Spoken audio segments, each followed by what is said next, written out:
bokk jërë ngeen jëf ñu ngi leen di nuyu bu baax am mbégte bu yaatu dalal leen tey ci Eyeafrica TV ci seen programme bi di Sunu Réew di am ci àllarba bu jot bu juróom-ñeenti waxtu yu jotee ñu fii toog di waxtaan ak yéen ci tolluwaayu réew mi di ceet li nga xam ne moo gën a fës ñu ci waxtaan ak yéen di ci ànd ak suñu jàngatkat yi maanaam panélistes yi waaye itam di faral di fi dalal ay gan yoo xam ne dañuy ànd ak ñoom di waxtaan ci lu jëm ci tolluwaayu réew bi te itam noonu lañ ko fas yéene doxalee di jégalu itam ci yéex a door gi tuuti suñu panélistes yi ñu ngi fii ku ci mel Doudou Dia Abdoulaye Bojang Essa Damfa ñaawru koma léegi tey mu daal di ñuy fekk si moom itam xam naa trafic bi moo ko xaw a téye rek suñu gan tey di Pa Modou Mbowe xam ngeen ni bi mu fi mujjee jógee am na ci langue gu mu bokkoon tey jilee mu ñëwaat fii doonaat suñu gan ci suñu réew bokk ci ab langue goo xam ne mooy moom la ñuy waxee di ruling party muy NPP National People's Party foofu mooy làng gi nga xam ne foofu nag la bokk léegi dañ waxtaan ak moom ci yu bari ci lu jëm ci décision bi nga xam ne jël na ko ci dem fekki li nga xam ne mooy njiiti réew mi ngir jàppale ko wala ànd ak moom bokk ci liggéey bi rawatina tamit ci lu jëm ci réélection yi président bi ngir moom mu ñëw bokk ci dinañ waxtaan ak moom ci lu bëree bëri waaye itam tey waxtaan bi daanaka NPP dina si saf sàpp ndax ci ayu bés bu ñu génn wala sax ci gaaw gi ñu génn muy Saturday bu passé ni le moom njiiti réew mi demoon na foofee ca Sukuta ak langam gi di NPP ak ñi mu àndaloon muy Alliance def amal fa li nga xam ne mooy ab rallye bu mag foofu ca Sukuta kaddu yu bari nag jib na fa ginnaaw kaddu yooyu nag ku si nekk ak interprétation bi nga xam ne def nga ko ci maanaam ku nekk ak dégg-dégg bi nga am ci kaddu yooyu ak ni nga ko tekkee ministre yi ñoom docteur Ismaïla Cissé kaddu yu ñu fa yëkkati Amat Bah kaddu yi nga xam ne yëkkati na ko fa yooyu yëpp dinañ ñëw jàngat ko les ko gisee ndax kaddu yu war a jug la ci géewu politique yooyu yëpp lu ñu war a mën a waxtaanee la tey jilee ci taabalu Sunu Réew jile noonu lañ koy defee laata nag ñuy dugg ci biir waxtaan wi ni ki niñ koy defee rek ci àllarba bu jot dañuy faral rek di nuyu suñu gan yi nuyu tamit ñi nga xam ne ñooy ñëpp waaye laata loolu ma nuyu itam ñi nga xam ne dañuy seetaanee fu ne muy ci réew meeg ci biti réew ndax nu Sunu Réew mel yéen a ko def waaye di nuyu itam ñi nga xam ne caabi def leen féete ginnaaw rawatina ñi nekk ci Mile 2 muy Mile 2 Central Prison nga xam ne soo bi bokk na ci lu leen di wéttali ñu ngi leen di nuyu bu baax ñoom ñëpp képp koo xam ne rek yàlla teg na la nattu di ñaan rek nattu yi yàlla teggi ko ngeen daw gaaw delluwaat ci njaboot gi ñi nga xam ne jamono ji ñu ngi ci lali hôpital yi yàlla na yàlla fëgg seen bopp soxla yi nga xam ne ñi borom soxla itam yàlla faj ko di ñaanal ñëpp jàmm di am mbégte nag bu baax a baax jërë ngeen jëf gis nañ tamit message yi ak ni ngeen jëlee soo bi def moomal ko seen bopp yëpp gis nañ ko Mr Mbowe am nañ mbégte bu baax tey dalalaat la ci Sunu Réew bàyyi la rek nga nuyoog ñi nga xam ne ñu ngi seetaan Sunu Réew jamono jile laata ñuy dugg nag ci biir waxtaan bi. jërëjëf Garmi asalaamaaleykum wa rahmatullah wa barakatuhu maa nuyu suma naataango yi nga xam ne ñoom laa fi am tey ci panel bi di usual guys yi nga xam ne rek ñoom ñooy yëngal réew mi suma broda bi nga xam ne moom mënante wuñ nag waaye moom Ablaye Bojang maa ngi ko nuyu bu bëree bëri di nuyu Doudou Dia aswal moom tam suma rakk la aswal as Essa maa ngi leen nuyu bu baax di la xaasal nuyu nag ci liggéey bu rafet bi nga def Garmi wax dëgg ne yàlla suñu réew moom show la boo xam ne comme ni ma ko daan dee waxee rek lu ñëpp dee war di toppala maa ngi xaasal nuyu nag njiiti réew mi ki nga xam ne moom mooy président yi Gambien si fu ci waay nekk ci biir réew mi ak bitim réew mi di nuyu force family bi di nuyu suma family di nuyu suma jabar di nuyu suma team bi tam Bakote housing estate ñi nga xam ne fi mu nekk nii right now ñoom ñu ngi bluetooth speaker lañ teg pour amplify di what is going on here so ñooñu mënuma leen a fay because ñu ma wan rek ne ma fu ma dem ñu ànd ak man lu ma def tam olu nañ ma ci bi nga xam rek ne dinañ ma ko dooleel ma ngi leen nuyu lu bare di nuyu suma family nag lu bare sax di leen balu axa ci time bi nga xam ne moom la dee gën a spend ci politics dan ñoom wax dëgg ne yàlla maa ngi ci jégal maa ngi leen a jégal bu baax even though understand lañ ma ko sax nangul lañ ma ko waaye wax dëgg ne yàlla bot suru sub dafa toj macha allah waaw te ñoom ne understand ne affaire yi réew mi la rek dem kanami réew mi la moo ñu ñor di nuyu Eyeafrica nag seen auditeurs yi nga xam ne fu ci waay mën a nekka ci àdduna wërgal képp maa ngi leen a nuyu bu bare di nuyu Amadou Sané ak campaign manager Lamine Thiam ak teamam bi yëpp waaye nag di xasal nuyoo suñ suma waa Bakote mag leen a gërëm di leen sant bu baax a baax. Ilo Jallow and team. They are listening. Yeah, Mr. Danfa, good to have you again. Jërëjëf Abaraka Baake be Eyeafrica the staff and entire management be kontonna be giberlal be dawda be kontonna banko kan anim banko e bantala be nadina alfal dina nyat ada alfal be kontonna ka commence ka bring imamol la banko kan anin president ba men greg excellency president aram baro ka fo marlo la banta damento be mo be tan lambe jayla be naluntam ba bismillah la be kontandrim baake ala nala bi platform to jang ntede mba welcome la signafla ka welcome Eyeafrica jang na suñu programme aten anim fanan ka welcome the National People's Party parti o mi yalon ko banko dingol bela den tala ni dum daje lu mene ko assalamu alaikum ni banko dingol bela kanyen daje momo you have potential but sometimes iba utilize la dem daka kolayala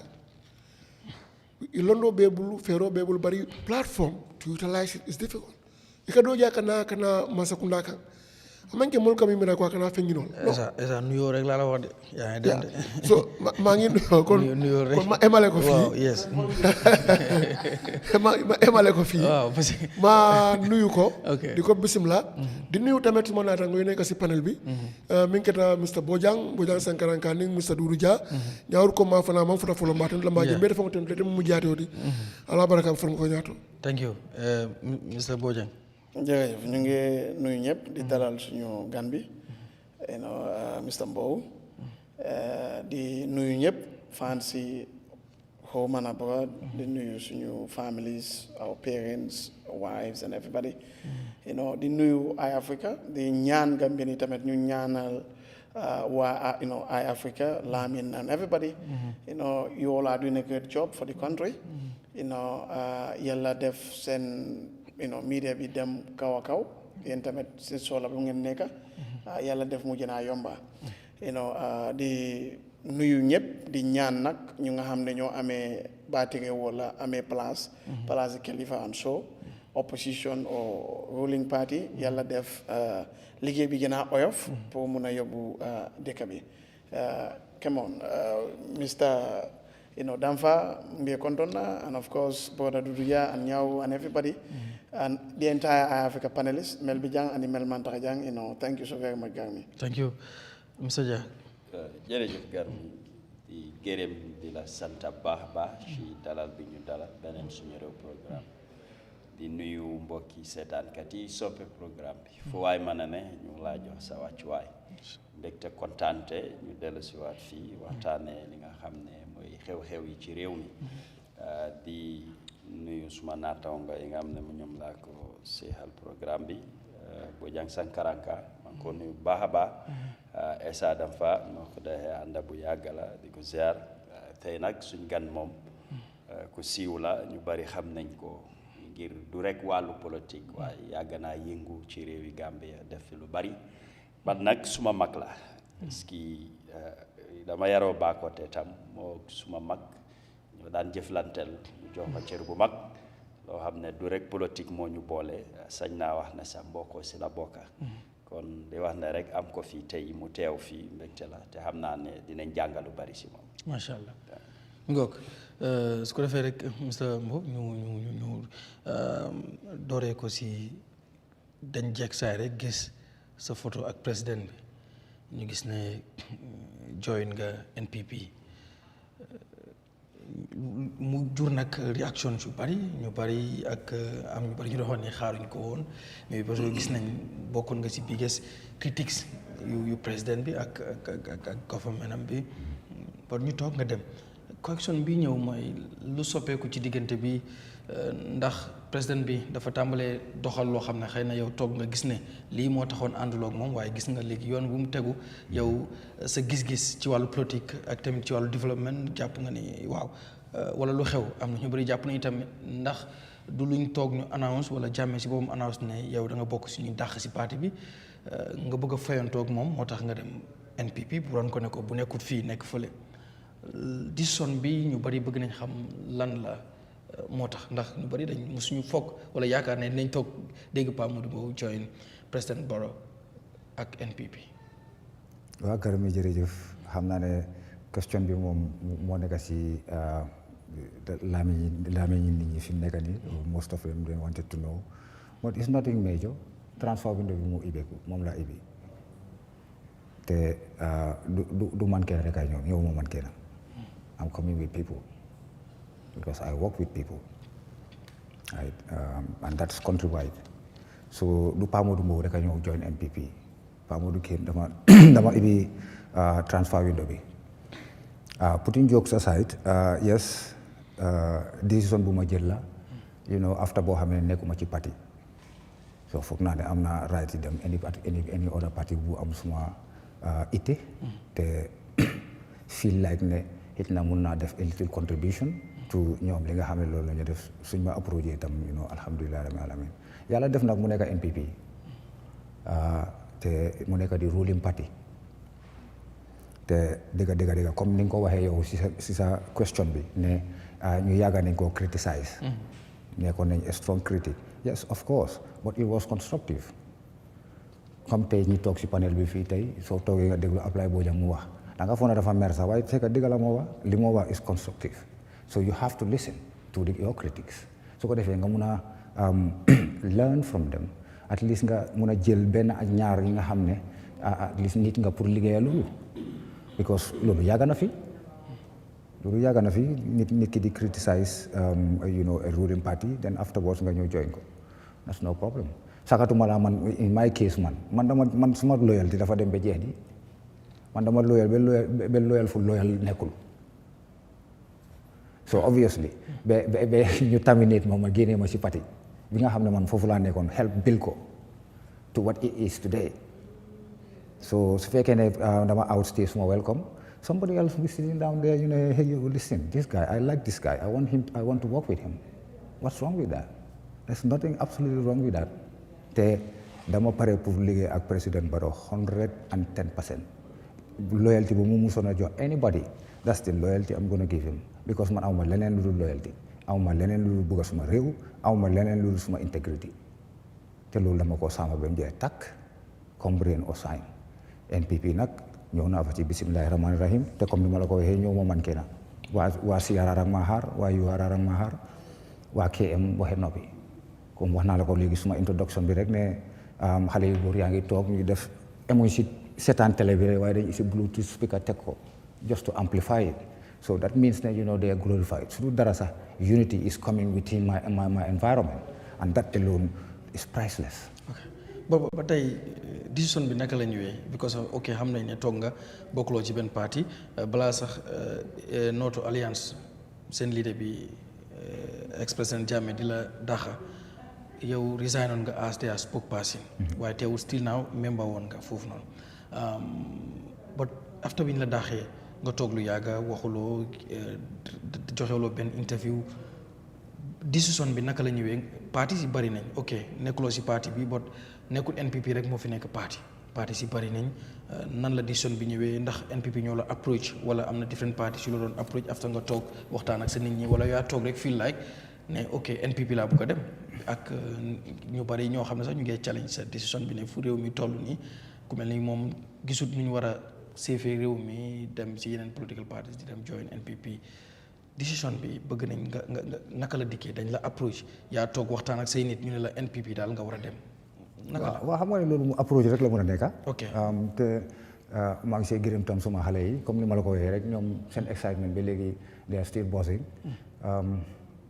ñoom ñoo xam nga Garmi nit ki sa gën a war a rek nga moom sa beneen gën a war a wi sa nit ñi ñoo ko moom surtout ñi nga xam ne su waxtu jotee soo leen acca ñu jóg ñooñu itam dina am jamono boo xam ne dinañ mën a ñëw toog ñu wax la li nga xam ne moo nekk si ñoom te xëy na sax ñoom mun naa am ñu ngi gis loo xam ne yow gisuloo ko te mu ñu nekk suma ay raka you know this is not like you know it's from the NPP hierarchy or President Barrow or anything these are my boys ñoo ñëw express ma seen concern ne yee man dama need pour join the system to help build the system to play my quota this is what the system needs So what do I have to say? su fekkoon xëy na maa ngi woon ci parti sax at that material times and yow hold on because time bi ma nekk si parti kenn ñemeñu toon sax pour ñëw di ma wax kenn du ma daan wax loolu sax it's not like ñemeñu nañ ko sax waaye because xam nañ suma déggu rek ci li ma def so duñ daan waste seen time sax pour ñu wax ma ko but nekkuma ci parti obviously ñoom ñu ma wax seen concern te seen concern boobu noonu mooy mu ngi nekk loo xam ne ni really lu ma mun dara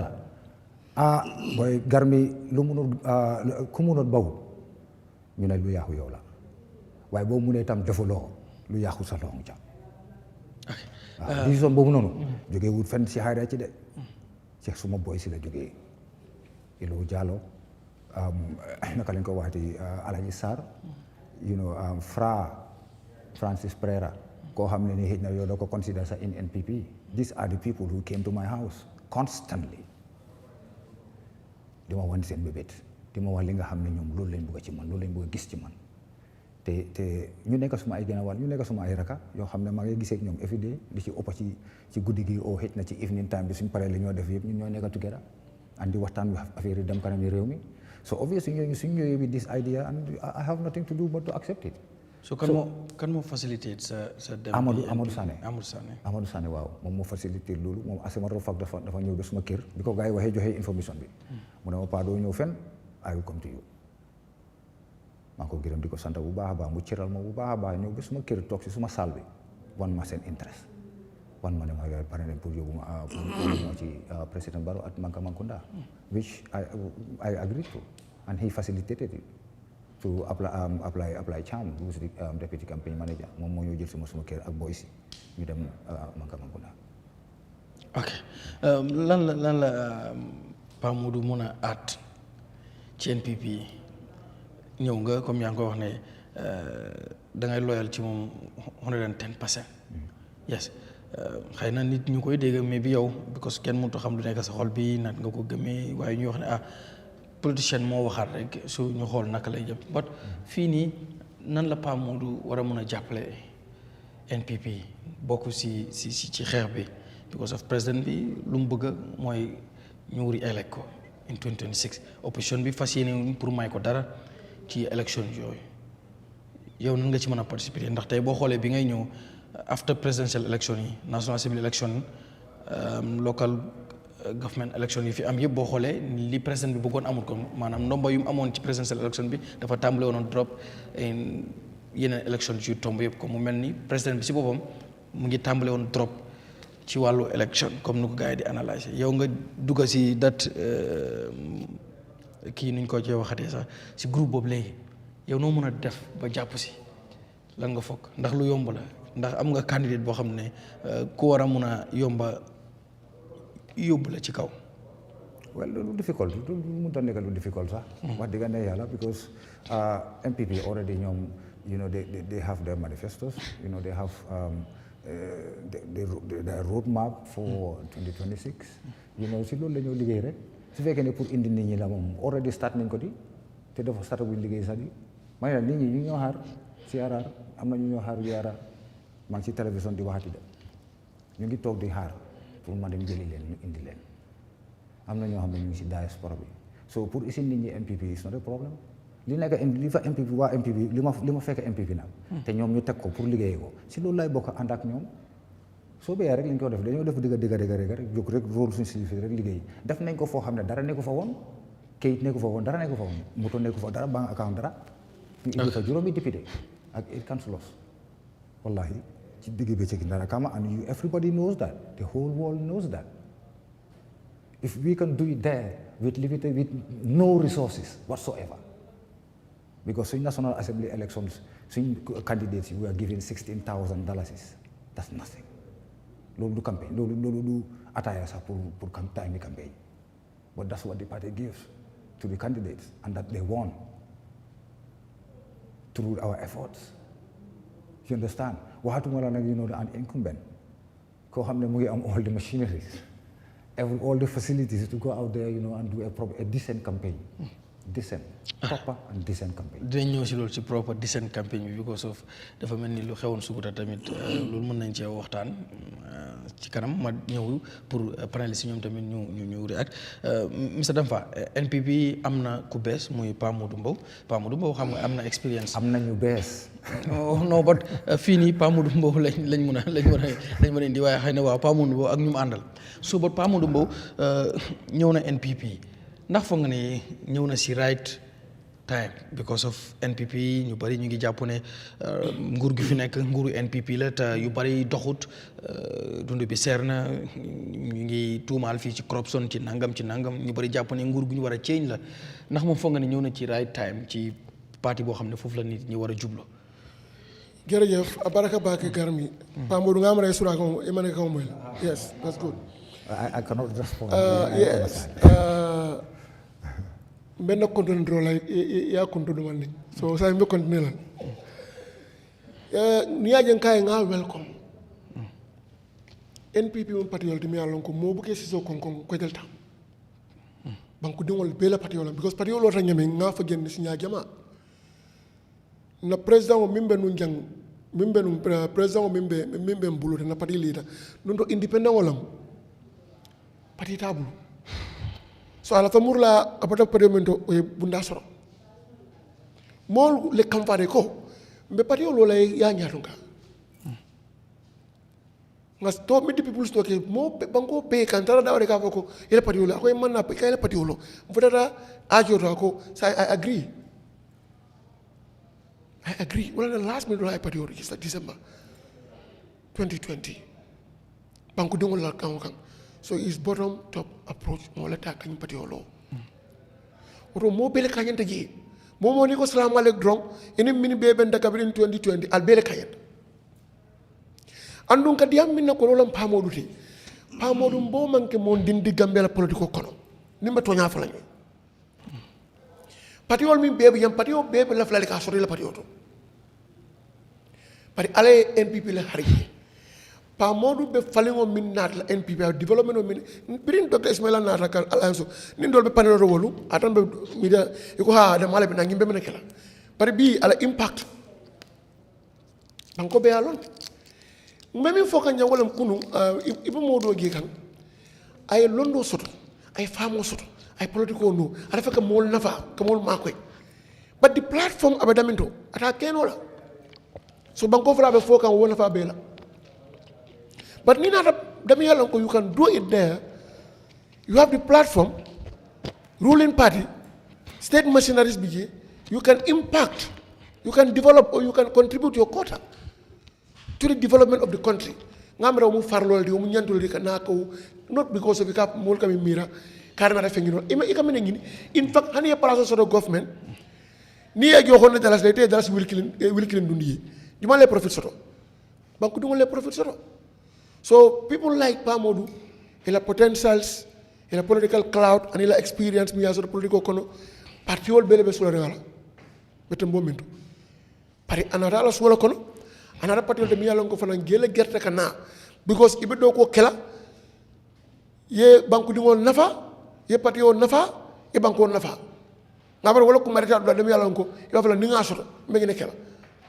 Soto daw mo kiran fa nol abet ay benen dam de wolem diko geesa keno gelato ay kuma ko min fa janga moyle kuma ko mi yalon koy fayda soto e mana soto kata ni ko nin na fannin kewol mi yalon ko ni wolle be ku clean na di nongol to wayata ni lako har ma do ngende ke la moy de politicien o e kara kilo muy fangol taade kara do mo letat di teroli ka fu ngay ku kanyol diam de ko mi fay haklotu je baake ko do bi yeka decision do ta man ke fangol decision i baadi mo li teroli ku kanyol la decision wol ak wolde andi buga regret because social capital politician be ngendo la soto la ni mam mol soto ita you are by politician so ila mol mi alon ko wolle be bulo ko no wol koy ko ngaketen you listen to them so ko mi alon ko atandi ko ala political maturity tandi anim fanan ko wol mo tiola mata so ko mi alon ko is very important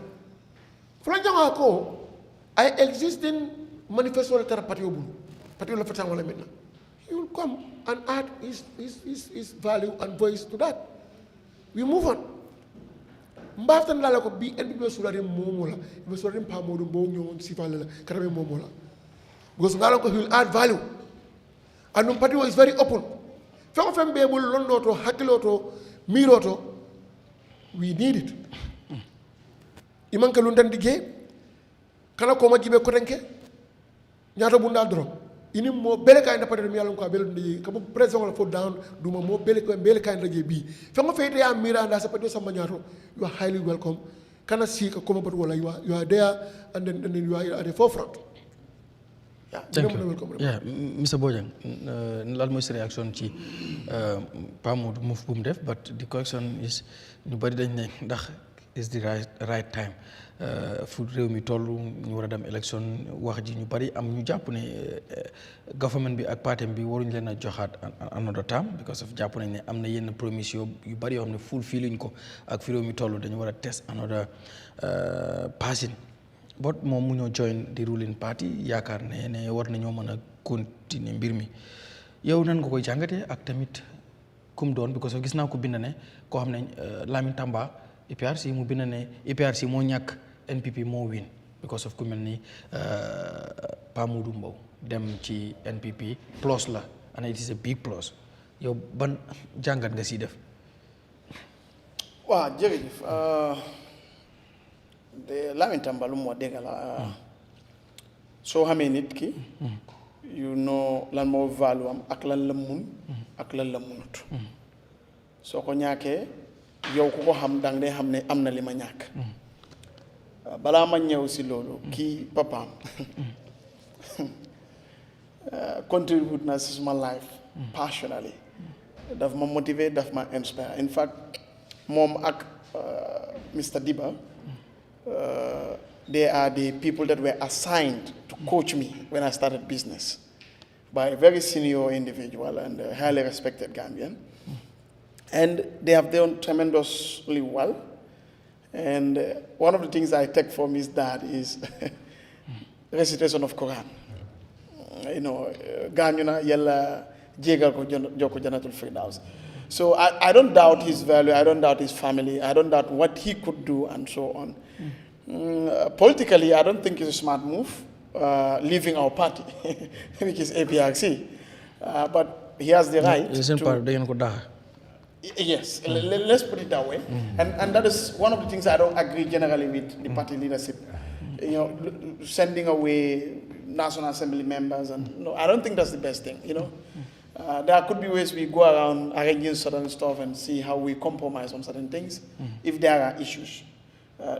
This has certainly weakened us, and obviously it is a win for NPP because no matter how it is, they were able to get 8 councillors, 5 parliamentary members, and with limited resources. Lolo is something. As soon as some more than NPP, NPP defeated the entire, you know, opposition by a margin of 55,000 plus votes. So Pa Modou will be one. Jabaram, maybe Yahya, maybe Papa, maybe Rakam. So you can see how it is, the multiplier effect of that. Again, Hamna Lubarisi, APRC, Bitamet, at the end of the day, that could be an addition to NPP. But I don't quite agree that he should go to NPP because, one, I'm losing as APRC, I don't like it, and he knows that. 2, I don't think that is good for the country because, see, deliberation, there is no specific achievement. It's a matter of people influencing you, your base telling you know what, you are not in any party. We think you could contribute better for our country, for us, you know, just go to the ruling party. Not specifically any tremendous achievement by President Barrow and so on. And we respect that because mom, at the end of the day, nobody has any right to dictate mom falla them. But I can tell you, 1, I am not happy. 2, I feel it is not the right move for Gambia because we are under a presidency, you know, instead of us moving forward, we are going backward. And I don't think anyone should really help President Barrow, given that even if he is performing, Gambia, 10 years is enough. Give it to another Gambian. Let's see what is going to happen. We need a new energy. We need new start. We need new, you know, way of seeing things and new style of doing politics. So, to be frank with you, he's my brother, but I don't love this decision. I have no power to say, no, don't do it, but I don't support the decision because it is just not the right thing. You cannot support, a presidency bunga hamne. They violate the law blatantly, and they like it, and they even laugh over it. You can see that every day they are doing it. All right? Even what the law says this, they will say, no, we are going to do it this way. It's your problem. It's your bread and butter. So I don't think it's the right move. But to be frank with you, I cannot say much about it because it's his personal decision to make. But that is not the right move, especially at this point in time. We need to change this government, and we don't think we should give this type of value or talent to that same system. So yes, you may not agree with me that, he is talent, he is value, but I can tell you he is. Those of us who know and what he can actually, the strings he can pull, we know. So my brother, we are not happy. But we cannot do much, but we are not happy. Yes. Thank you. Yeah. Mr. Jah, yow noo gisee move bu Pa Modou Mbowe def join NPP comme nu ko gars yi ñenn ñi di waxee NPP dafa win ndax moom Pa Modou c'est big face bu joine NPP am na lu bari loo xam ne mën na ko mën a indil but comme fu situation bi toll ñu bari jàpp ne NPP wartu nekk yoonu kenn koo xam ne bëgg nga wécceeku because ñuy bari am na ñu jàpp wala ñu rawatina opposition bi mooy président Barrow dafa fail ci yu bari ci corruption ci dundu gi ci yu bari yoo xam ne ñoom loolu lañ nekk di lim waaye moom despite loolu yëpp moom si boppam sa jamono jooju daan na critisation xëy na dinaa ko laajaat ba tey joxagun ma lu tax maanaam wax na ma rek ñu naan ñan ñoo ko convince waxagun ma ba tax fan lañ sukkandiku ba yow noo jàngatee yow mbir mi.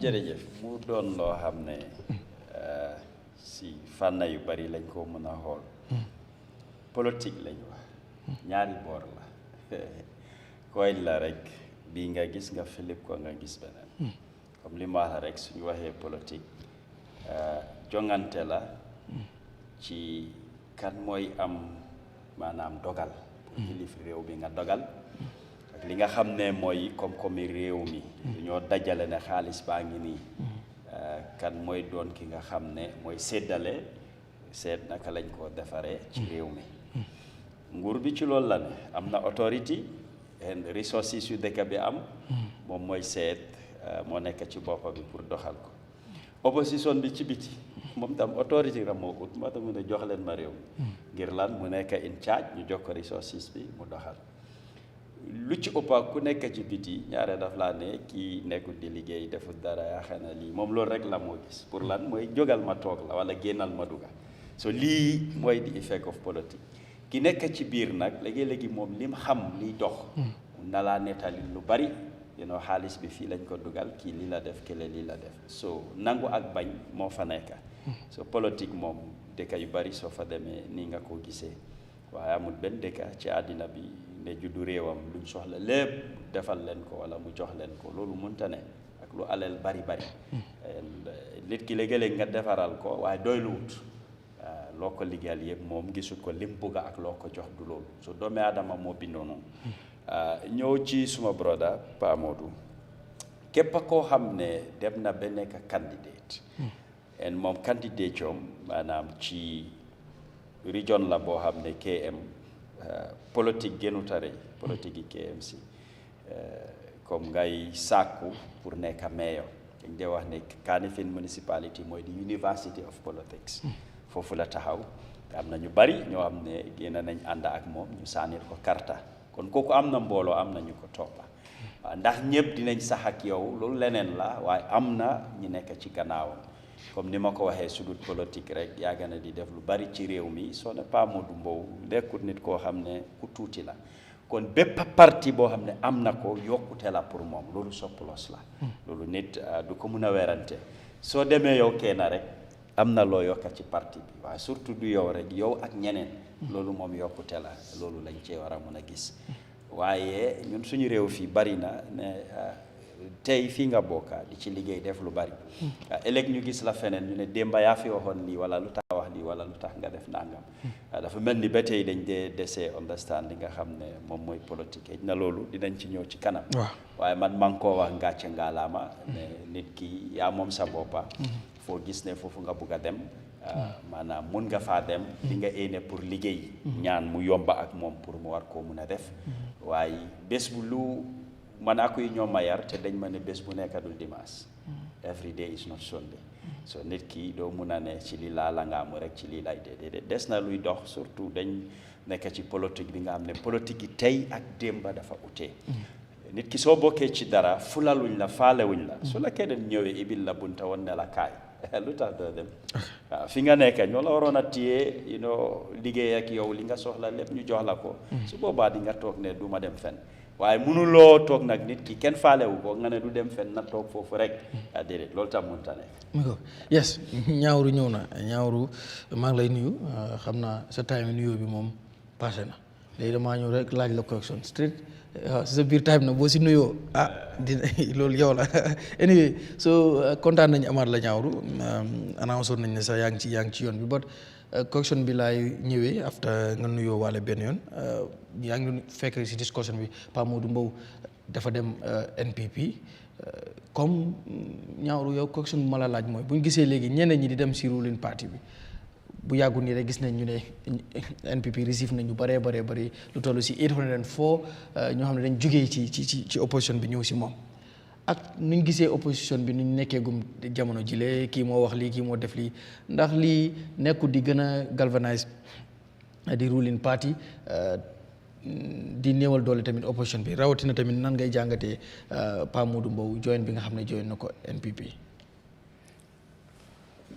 awju billahi mina sheytaan rajim bismillahi rahmaani rahim maa ngi nuyu ñëpp di dalal gan bi muy Pa Modou Mbowe di nuyu panélistes yu fi nekk yëpp doole ko Doudou Dia Mr Bojang Ablaye ak Essa Damfa ak gan yow sa boppa always suma faate technicien yi ak cameraman yu nekk si gannaaw programme bi ñoo tax adduna bi duñu dégga duñu gis saa yu nekk Mr Manga Hadi ak gars yi shout out to the entire management of Eyeafrica because man si yoon bi ma nekkee I was tuning in also so I followed everything up to fii fu nekk nii dégg naa deliberations yi dégg naa lu Mr Mbowe wax waaye man in my honest opinion he is in the wrong camp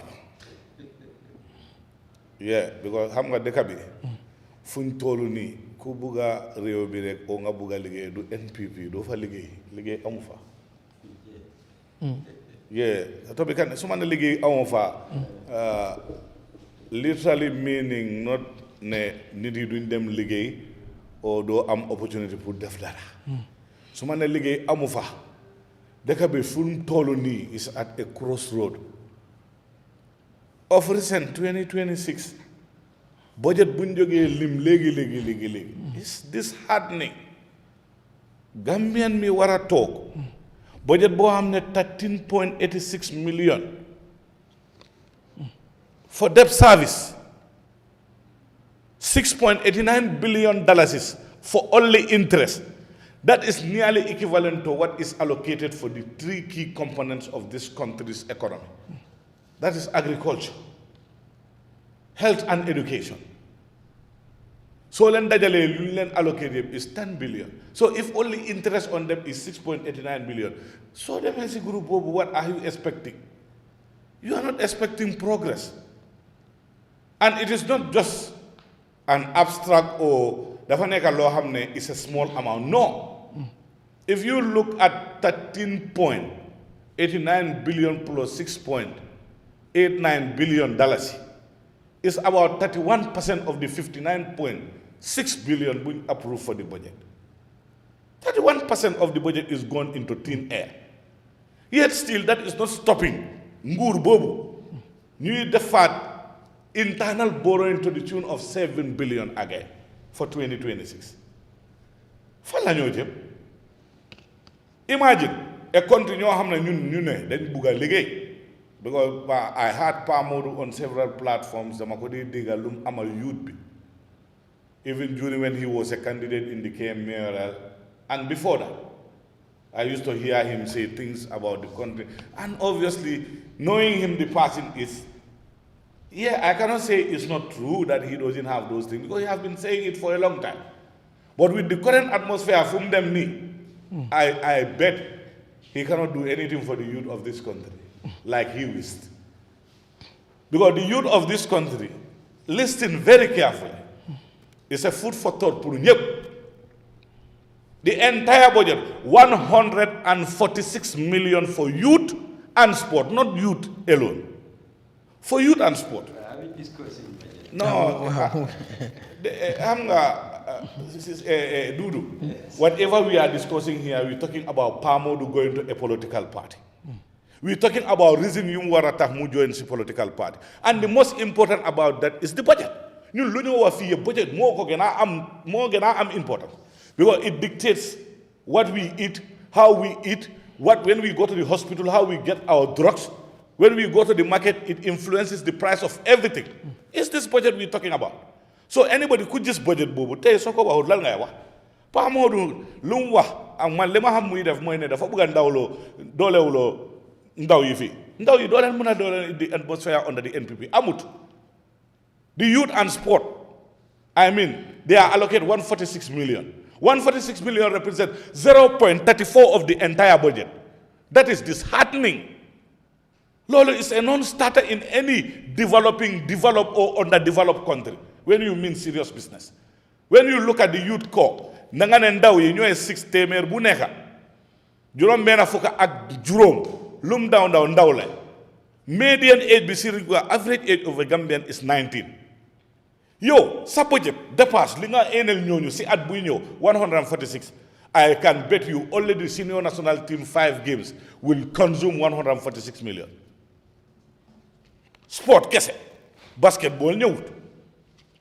Wrestling ñëwut. Taekwondo ñëwut. Martial arts ñëwut. Athletics ñëwut. Waxuma la youth activity de. Sport activity rek laa la wax. Te they are intertwined. Fa la ñoo jëm. Imagine réew boo xam ne State House Gambians ñun war nañoo ew passé foofu 1.1 billion. Xam nga this time around luñ ko def no they cannot fool us bro. Mënu ñoo na. Time boobu benn expenditure la nekk léegi just people are saying a lot about the expenditure. They did it this way. Office of the President and Office of the Vice President. They are all under the presidency, my friend. The Vice President is the principal assistant to the President. What is the difference? $740 million for the Office of the President, $390 million for the Office of the Vice President. When you cumulate that and do it on the calculus, you're talking about 1.1 billion. 1.1 billion for Office of the President. 146 million for the youth and sports sector of this country. Are we a serious country? Ñun dañ bëgg a développe ndax dañoo ñaaw leen ndaw yi te élection su jotee ak bëgg a nekk nguur jigéen yi ak ndaw yi si la ñoo daw. The youth. Is Barro's government serious about youth development?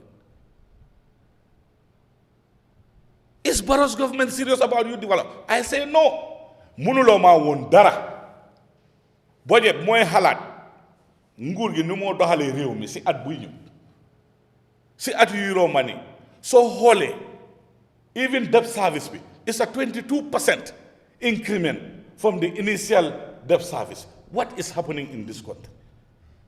sooy jël bor tamit ndax war a o nga am amaan booy service debt boobu ak bor boobu waaye yow yaa ngay jël bor rek bor di yokk rek internal bor yi yaa ngi ko yokk rek. And it is not reflecting in the daily livelihood of the ordinary Gambian. Gache galama baro bugut lendem. Na leer waaye tey baloo gis na lendem. Taal nañ lam sondel yi ak kerosene lamps. Mu ngi toog si bureau bi. Cross carpet yi courant bi ne kamaj. Réew bi yëpp ñu ngi ko gis. This is how the ordinary Gambian is living for the entire last 3 years. Courant du doy. Energy is the requisite for development in any developing or in any developed country. You're talking about economy, capital, without energy. Those are the requisites. You're gal, you're motor, you're development. Why I tell you, Gambian, you are vindicated because they say there's enough electricity. 75% of the Gambia have electricity. 800 million is spent in subsidies for electricity services. Ñun gisuñ ko de waaye tey moom yàlla moom kay xam naa boo jàng la santa Yes. Tey moom moo toog si meeting am bi. Even the minister who was propagating that information was using his telephone light for illumination. That is Dr. Sise. My friend, you cannot caricature Gambians. Di ñu mock, di ñu def loo xam ne boy ñun fii lañ bugga réew mi. We have no other place to go. With the talent Pa Modou has, is in the wrong group. Even you have the best talent, you have the best intent, you are the most sincere, the most trustworthy person. If you are in the wrong system, your moves will always be wrong. That's a fact. This system, no matter how you want to correct it, you cannot correct it because the political will is not there. Neku fa. Kurang bi do you wana ko fi. Dina ko repeat that. The only country in the entire world I can say 98% of the electricity is outsourced. That is disaster in making. In waiting. Lolo ken du ko def. They gon na fi tamit about third party information. Gambia is the only country bo xamne information, even data of our national security, including data of ID card, passport, is outsourced. Third party mo fa ne. Legi so bëgge baña joxe the list of maybe diplomatic passport holder sample. What are you hiding? If I go to Semlek with enough money, I can get the data. Because it's not controlled by you, it's controlled by somebody. So this is funny.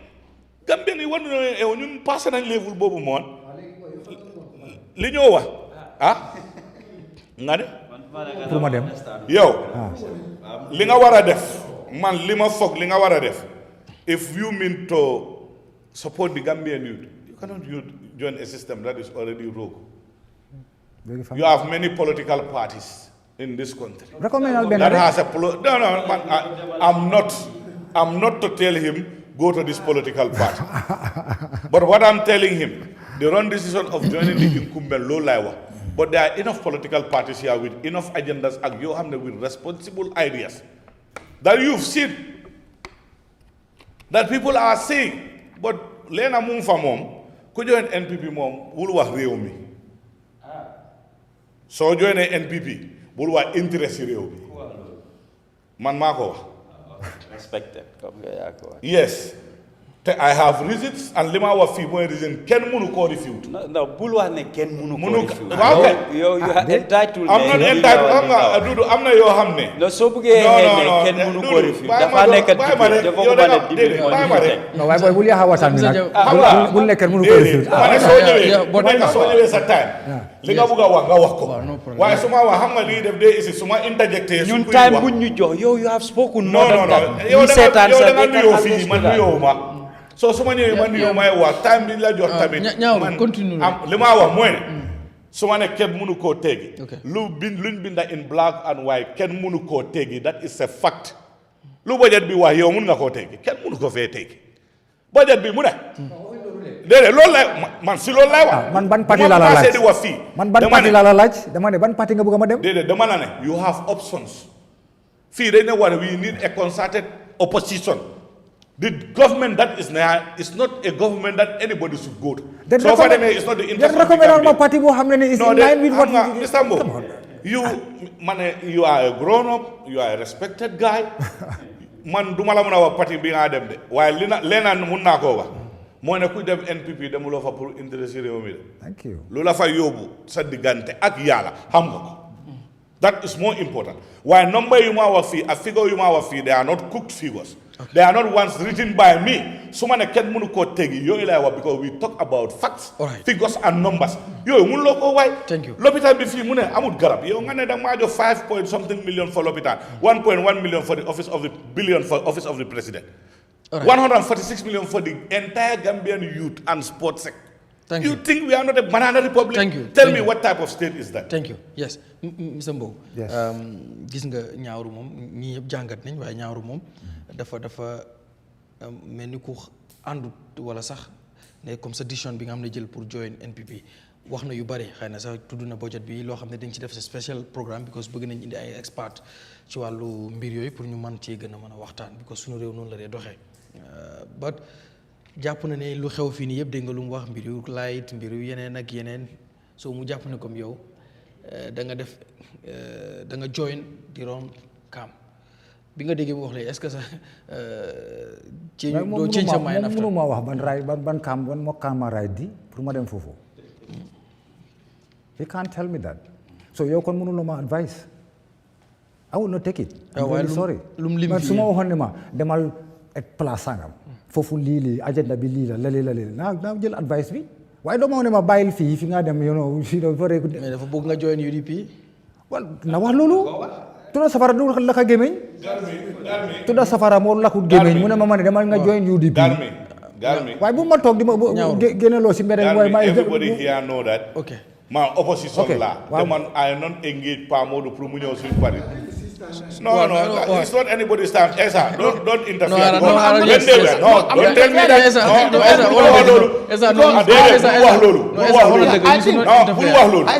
you don't think because when I was talking they were interjecting you didn't say anything why didn't you tell them that it's his time no this is what I don't want you to I think it's his time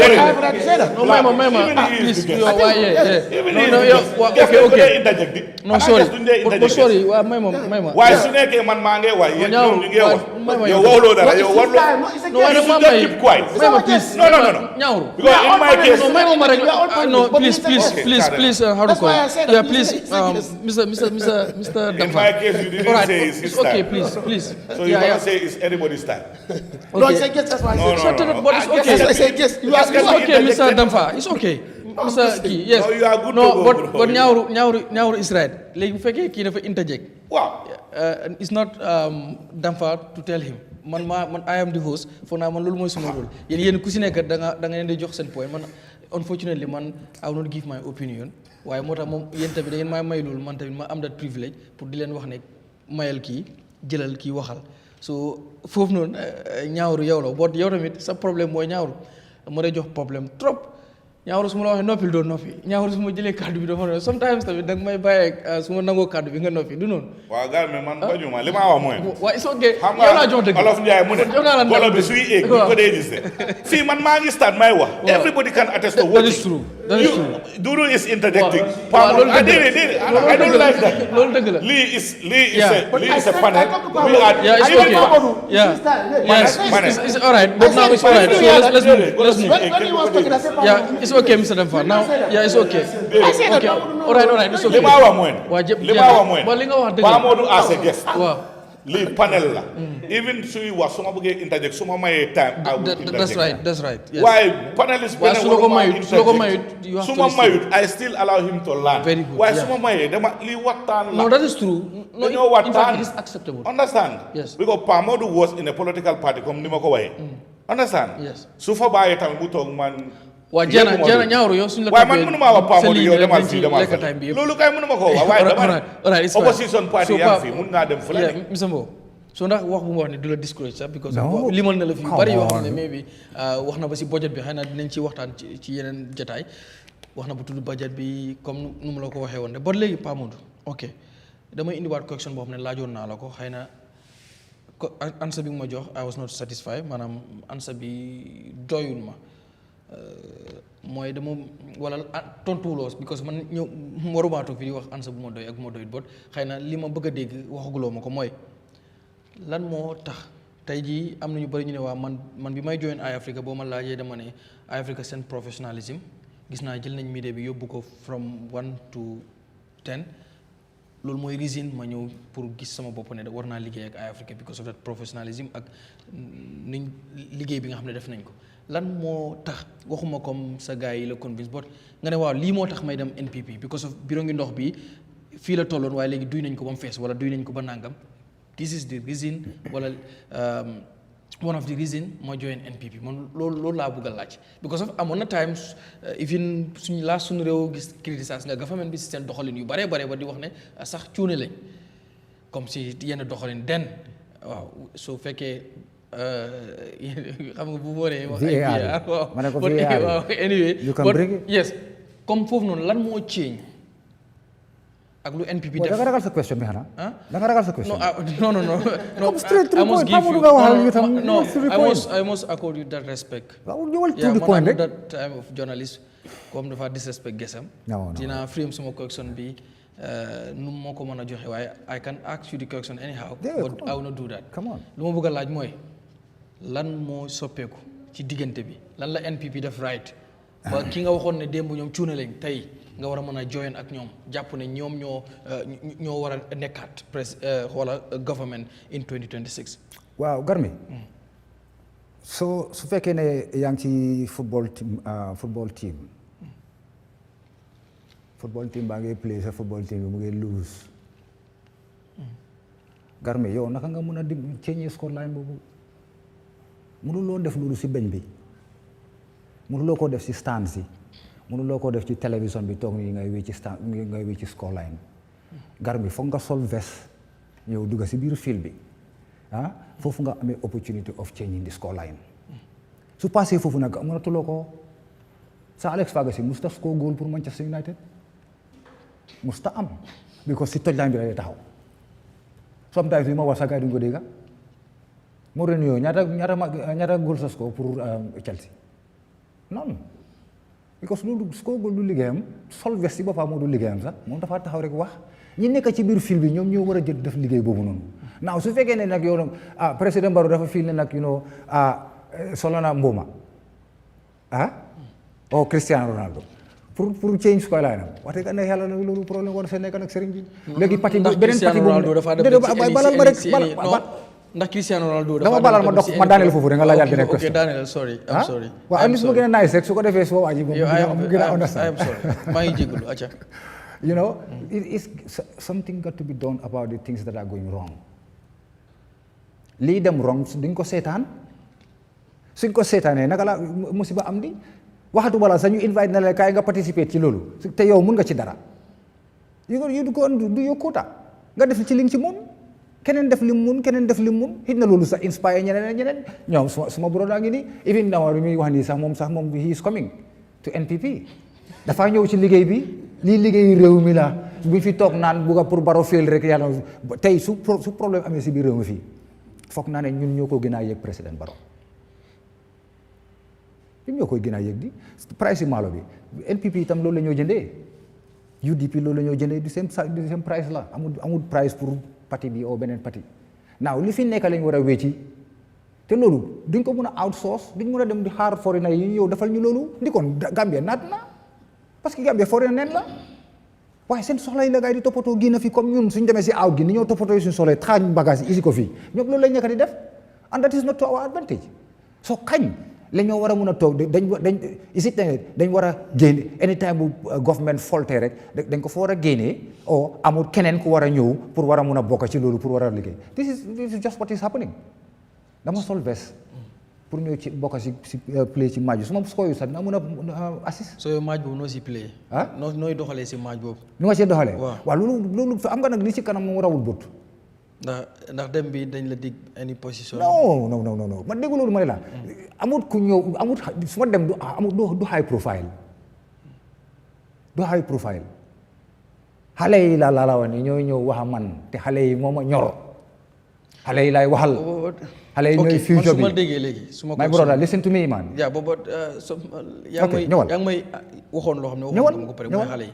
su ma déggee dafa mel ni answer bi yaa ngi may wax ne ma kon NPP yow jàpp nga ne xëy na NPP government am na lu bari loo xam ne is not right.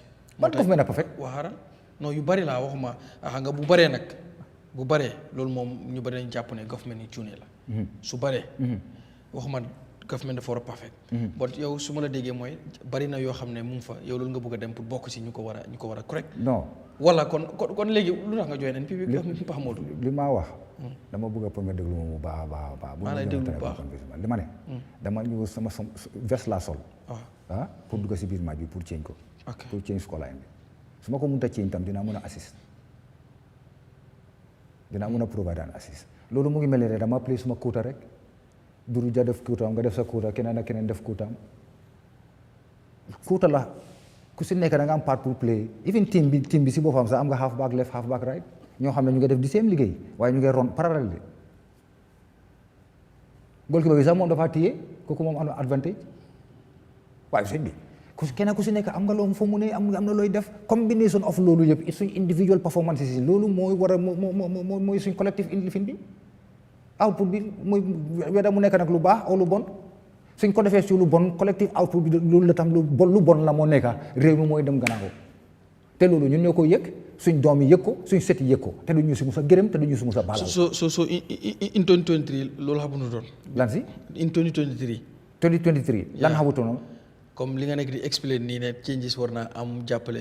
voilà obviously loolu tax ñu amoon parti di. xaaral moom pare. loolu tax ñu am parti ñu simeeku loolu tax man Mamadou moom ma simeeku sax la wax. correction mooy in 2023. ma ne yow da nga 2023 man loolu ma simeeku loolu la wax ma sol daal la wax du ko si arena bi la wax pour bëre. yes good loolu laa wax. man tooguma di yónnee galgal de toog out foofu naan waaw defee leen ko nii kii Doudou Dia ma ne yónnee naa la lii demal nga def lii non dañoo wàcce si ground bi ñëw def ko nit ñi su ñoo lekka suuf sax ñu lekka suuf together su ñoo naan seven sax ñu naan seven together you understand what I'm saying waaye du ma toog feneen booy di joxe bi yónnee galgal du ma ko def that is not a decent politics yooyu ay naxaate la ngay bu ne jóg leen def lii ba pare yow yaa ngi toog sa njaboot yaa ngi toog non man suma njaboot ñëppay jóg laa la ñëppay bokk ci li ma def ok booba Pamut noo gisee léegi government yi Adama Barrow naka laa gisee government yi Adama Barrow government bi dafa need to improve and this is what we coming to do si lii lañ nekka ñi si nekka tam ñu ngi def seen li nga xam ne loolu lañ mun they are so other people yoo xam ne ni ñoom xam nañ mun nañ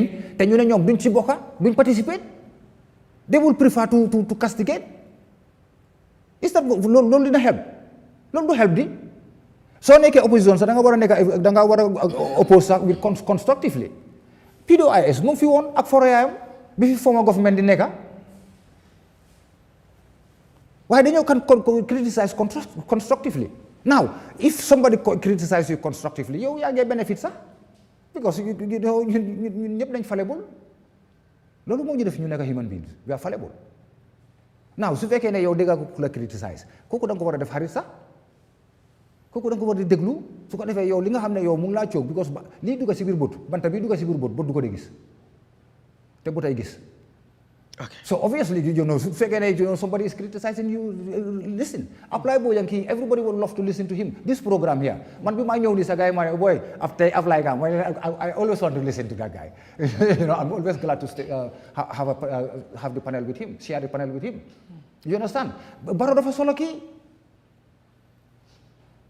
nguur gi daf ko soxla daf ñu soxla ñun ñëpp ñu xale yu góor ñu róor suñ silif yi laa la wax ni ne acale ñu def ko suñ ne acale ñu defar fii ñëpp jóg ñu defar ko suñ ne acale ñu def lii ñëpp jóg ñu hey listen su time bi élection jotee na nga xam ne waaw Garmi day moom moo fi gën ñu Doudou Dia moo fi gën ñu dem votal kooku waaye in the meantime sëñ bi wax nañu wax a wax weer fi mu nekk nii nañ ak son nag because hadis ak sunna ñoo ànda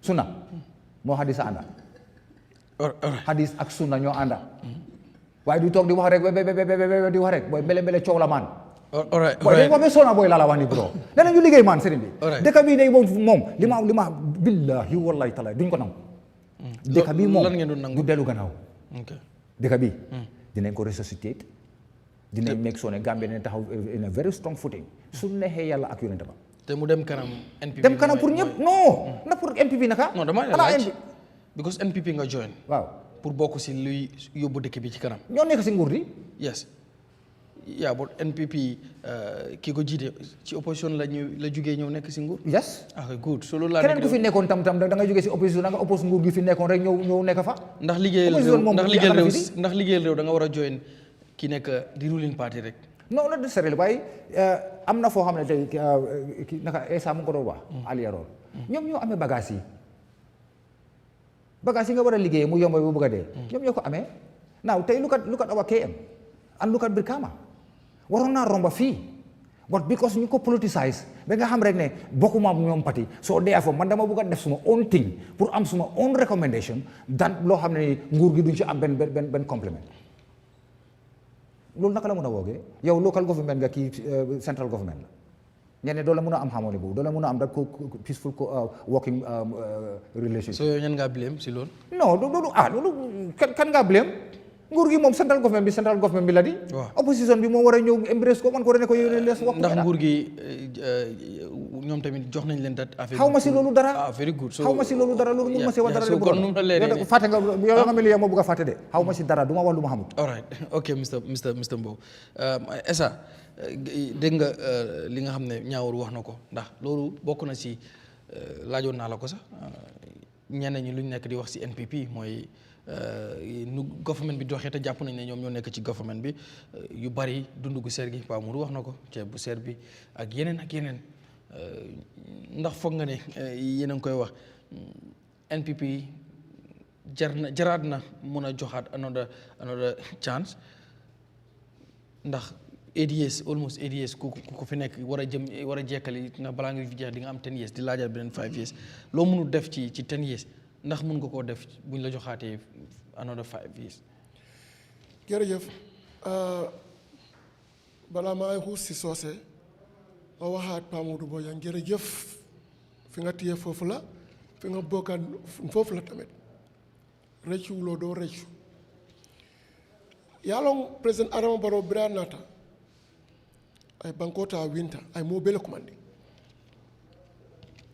irrespective of political affiliation ko sai nga carte fay le carte fay bantale momo yemin no yenana nga den nyola nga banko sama banko do ko mo clintano la hade marin clinti yemin timata banko fana mbawla nyama banko clin fanda dunya ko mi yalla ko ino yalla ko bele keno ani mo man complain what a kid. So you need support because who will be yelling me every day e ko nyenta ko le suki do bi jaba sirin koma ak atale ko ho gete fongoti so don't need to sirin koma it's easier it's easier to criticize than to take responsibility iko nyi manke sa mbaka la nyaade you have idea you come and join Pa Modou yow leke aba criticize na kunu aja ko nyini bara ko kesa enko mbadem fo nga join bang maybe ni ngul mano ni defa ko fete kan ni ndango dula muta nzake no for the best interest of Gambians min kum maada wolom Gambian ulti government is about service delivery so momo iba dawda isa mi min keno ila banko e kana e batu fam ni yek man do ka don comme and join Ablaye Wade Sénégal nun do ni carte fo banda akada ka government masakunda ka ane do ko ke ni election ci ta lo afon ay la politique ko ke wala na atla ka Sénégal political afin ko di mi ala ka fanyade mi politicien jama laissé ke du ni politique ko atele democracy na multi party democracy fon na ge because atla kele ni se ngor wato but because wato nundo only single party democracy in Senegal but nin carte fo kara banda you join the government ni kata fo banda dal fong how many years about opposition but lumina ala wato sindi asitale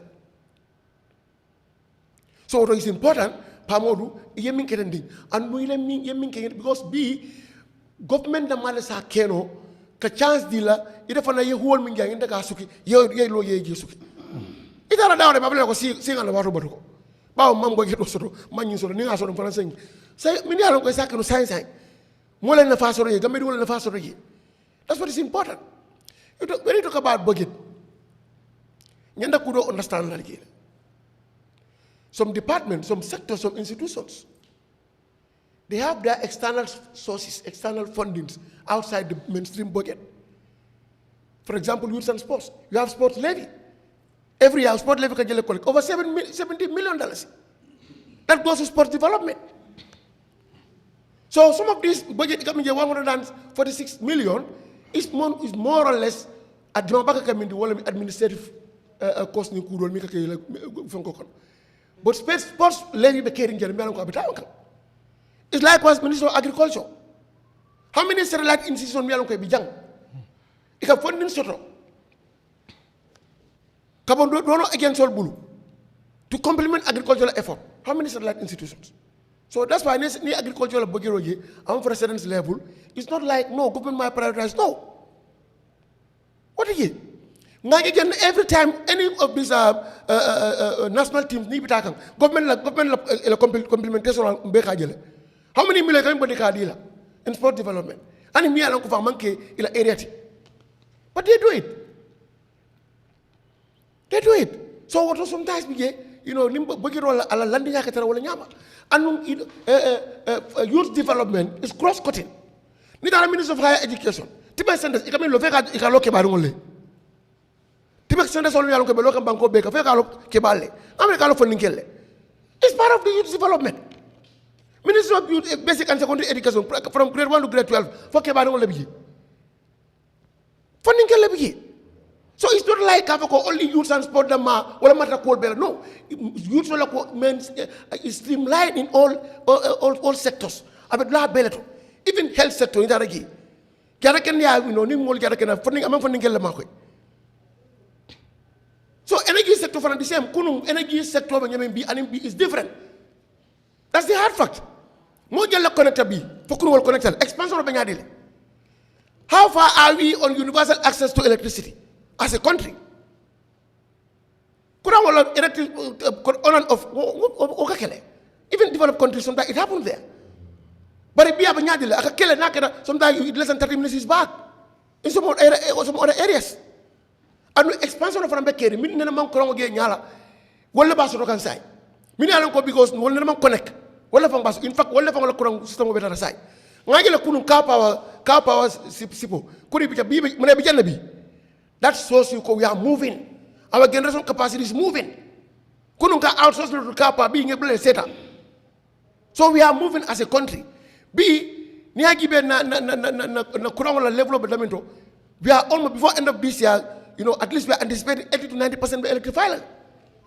2026, if all goes well, before the banner, universal access to rural. Universal access to rural. So that's the hard fact. The data are there.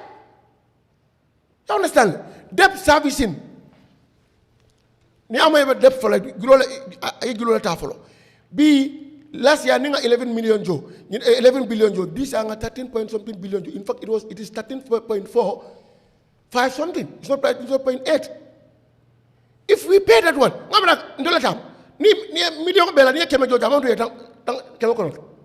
it's there for you. You understand? Min kumara walam debt nimba tala ake productive sectors mimba mo na fala. That's what should be the advice. But there is no country in the whole world mimba do juloso. So-called developed countries, most powerful, they are the one most indebted countries in the entire world. You got $1 trillion left in America. $1 trillion, that's what you're talking about. So, you know, every regime and a talent. Well, I make a debt category social. Debt burden, debt crisis will be able whereby the country will go after debt distress level. You cannot even pay, but we are not in that. There is no lending agency in Gambia. You know deal. I am a politician side. Last month, the press conference Gambia even they will take loan because they are servicing their loan. They are servicing it. So it is important to put the court states in some context. Gambia, we are in a right footing. Economic coming of inflation rate be a banyadile. It's single digit. Don't have a double digit. Single digit. Bengal on the post COVID-19. Banco Bele affected. Bring COVID-19, but the Banco Bele affected. But the Gambia, how do we able to with this explosive development? Explosive. Dulan mi alan ko wol nyane na masiloje. Bi wolle be silo kan. Min nyane man ko rangol. Na school be nyadile. Edifice structural be nyadile. Min kalo kala moto bi. Modern structures wolle be everywhere. So at least the little we should do to appreciate and join hand. Let us join hand. All the loopholes, more coming here. We join hand to make some bengo loophole. We move on as a country. Right. Yes, Mr. Bojang. But ci mbiru NPP dafa am lo xamni ñaaw dafa ko rees motax ñu bari di wax comme muy wax Mr. Mbowe ne dafa join di rankan mu wax reasons yi tax mu wax lool. Ba dugg sax ci budget boo xam ne dinañ ci def spécial Sunu Réew boo xam ne dinañ am guest boo xam ne dina doon expert ci mbir budget ñu mën cee gën a discuss but comme ñu ko ñëw waxee dégg nga tamit lu Essa dem faa wax ndax jàpp nga ne NPP ku ñu war a mën a déglu la pour 2026. Yeah. Today dama kaam parce que ñu ne man duma dee kaam today dama kaam waaye nag gars yi ñoo ma dee tri you know, on a more serious note, MPP is not a party and let's say by extension a government bu nga xam ne one can actually give even a helping hand. the truth is balaa nga dimbale nit ki fekkee nit ki bu gën a dimbal gis nga jubluwaayam ne ok kii nekkul leneen sax xëy na xamutu rek waaye kii nag xam na waaye daf koy def maa tey Barrow foofu la toll si Gambia da nga mun a dimbale doom bu nga xam ne xamut wala nit ku nga xam ne xëy na xamut soo ko way dina dégg waaye nit ku nga xam ne xam na woon na la man xam naa waaye dinaa def maa tey noo ko mën a dimbale nga doo ko mën a dimbale a clear example mooy si rali bi nga ne ministre yi ak ñëpp dañoo non du loolu non maa ngi laa jox indication rek this budget bi is not the topic but because of just to justify or to prove so loolu moo lay wax ne kii nag moom pare na already kii kay pare na he is not interested in what is ethical what is good what will take the country moom lu mu bugg rek la bugg a am now gars not me. You go to government agencies, departments. You know, the Gambia has become a major drug transit point. We are good drug squad send Pierre Ololawa. Guys, we don't want to dega. Drug buneka si deka bi nakala neka di yahe sunyu elek. And under whose watch? Drug dafa ñew fi mu rek ken xamut kan nak nina. We have seen our own navy ñu nga xam ñoo wara lifin gis nañ ko fi am na ñu nga xam ne dañ leen daa because of drug bobu nonu. Garmi, do you know where that daughter kuy ñew in next 10 years is going to be affected by that decision? Prostitution bu nekk ci dëkk bi. Reports say 3,100 prostitutes were in the Gambia in 2016. Now it is explosive. As well in explosive development. I agree. Explosive inflation, explosive depreciation of our dollar, explosive violence, explosive crime, explosive corruption, explosive what? High price for our basic commodities. All under the watch of President Barrow and NPP. How do you support that government? How? Ñun CFA ak dalasi garmi at least man xale laa waa yegoon na bu nga xam ne ay 375 la ay 350 yeg naa ko. But how much is it today? How much was our electricity? Léegi ñaata la? Our healthcare ñaata la?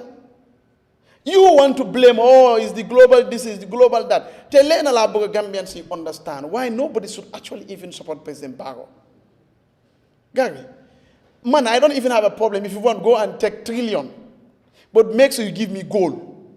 Make sure you give me the what. Gary, depuis time yi jawra. Be legi agriculture ñu ngi am support. Why Gary, be legi ñun suñu own lekka mënuñ ko topato. It doesn't make any sense. Yes, you can say we need to take to develop. No problem. I don't have any problem with that. But if they give you $1 trillion worth of loan, make sure you give us $1 trillion worth of service. Gagmi, I give lift to people that have accident. I should not do that. My car is not for that. You come to Sukuta here, there is nothing that they basically can do for you. Definitely not one, not two, not three. In fact, that's how we know some police officers. Nit nga ngi yóbbu nit fekke boy xoolal fii yëpp dafa génn nii tegu nii. We did all that and we are still doing it and yet the debt is mounting. Our fees nga dem jëkko EU, Senegalese and Chinese people. Imagine that. You still want us to say okay we should support that government?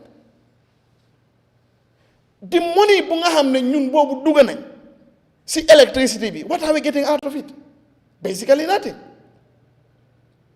So ñun luñ bëgg mooy because wax bi gën dee wax daf di bari waaye di dëgg bi mooy we want to make sure dëkk bi is in the right hands. Su ne sax da nga jël 100 million pour dépense ko si sports na nekk li nga xam ne we will see the value of that.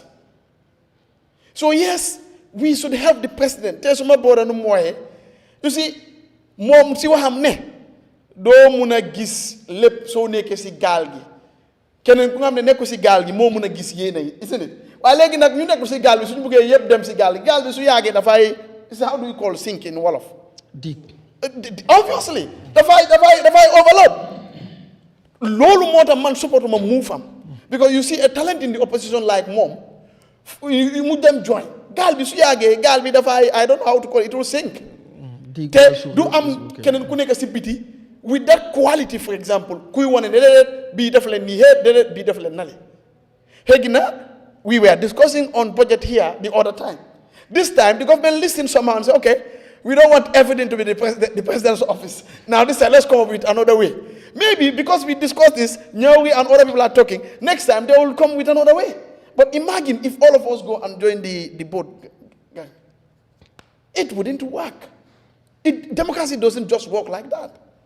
So to be frank with you, ñun luñu bëgg moy garmi Yahya Jammeh as former president, Sadauda as former president, lu ñu accumulate in terms of death, Bago dafa ñëw mu double ko.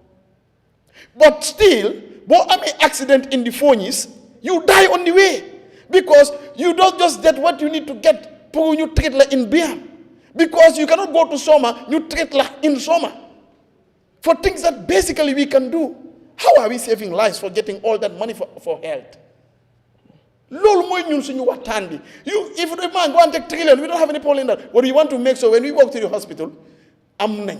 Suñu amee accident in Foyi, we don't have to come to Ndemban, we don't have to come to Banjul.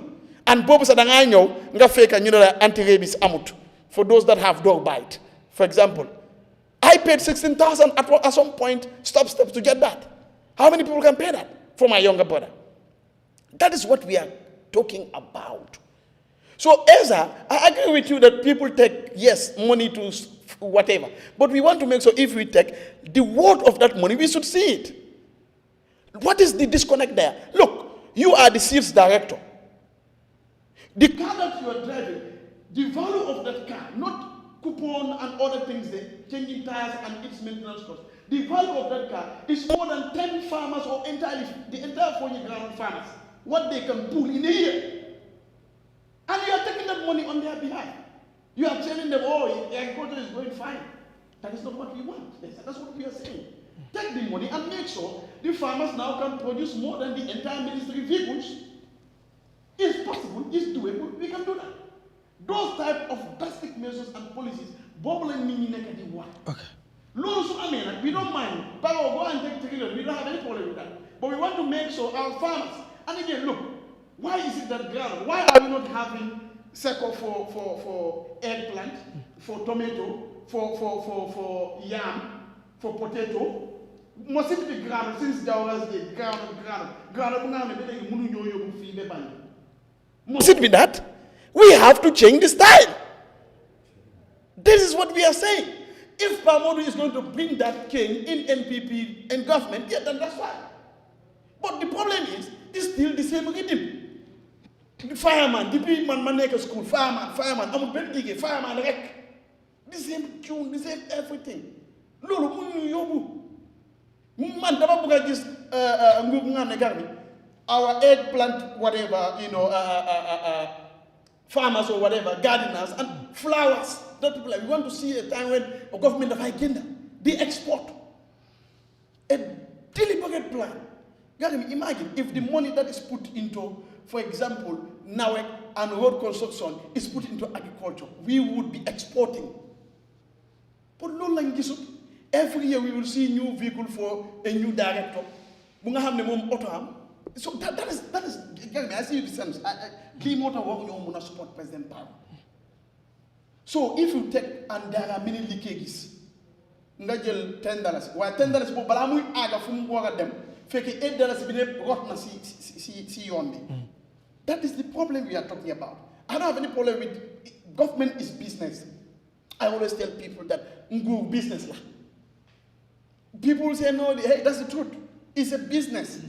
And you cannot do business without actually taking money from some other people or from some other institutions. But the point is, if you do it recklessly, if you do it with a lot of loopholes, a lot of leakages, it does not benefit us at the end of the day. Danga melni luta ñu mënu ñoo supporter bëgguma pa Modou mu dem moy da ngay root si yow wala paane waaye paane bi dafa bon yaa ngi war a do 20 meters pour aaga fu nga war a yóbbu ndo boobu noonu balaa nga aaga 20 liters boobu goes down to 1 liter.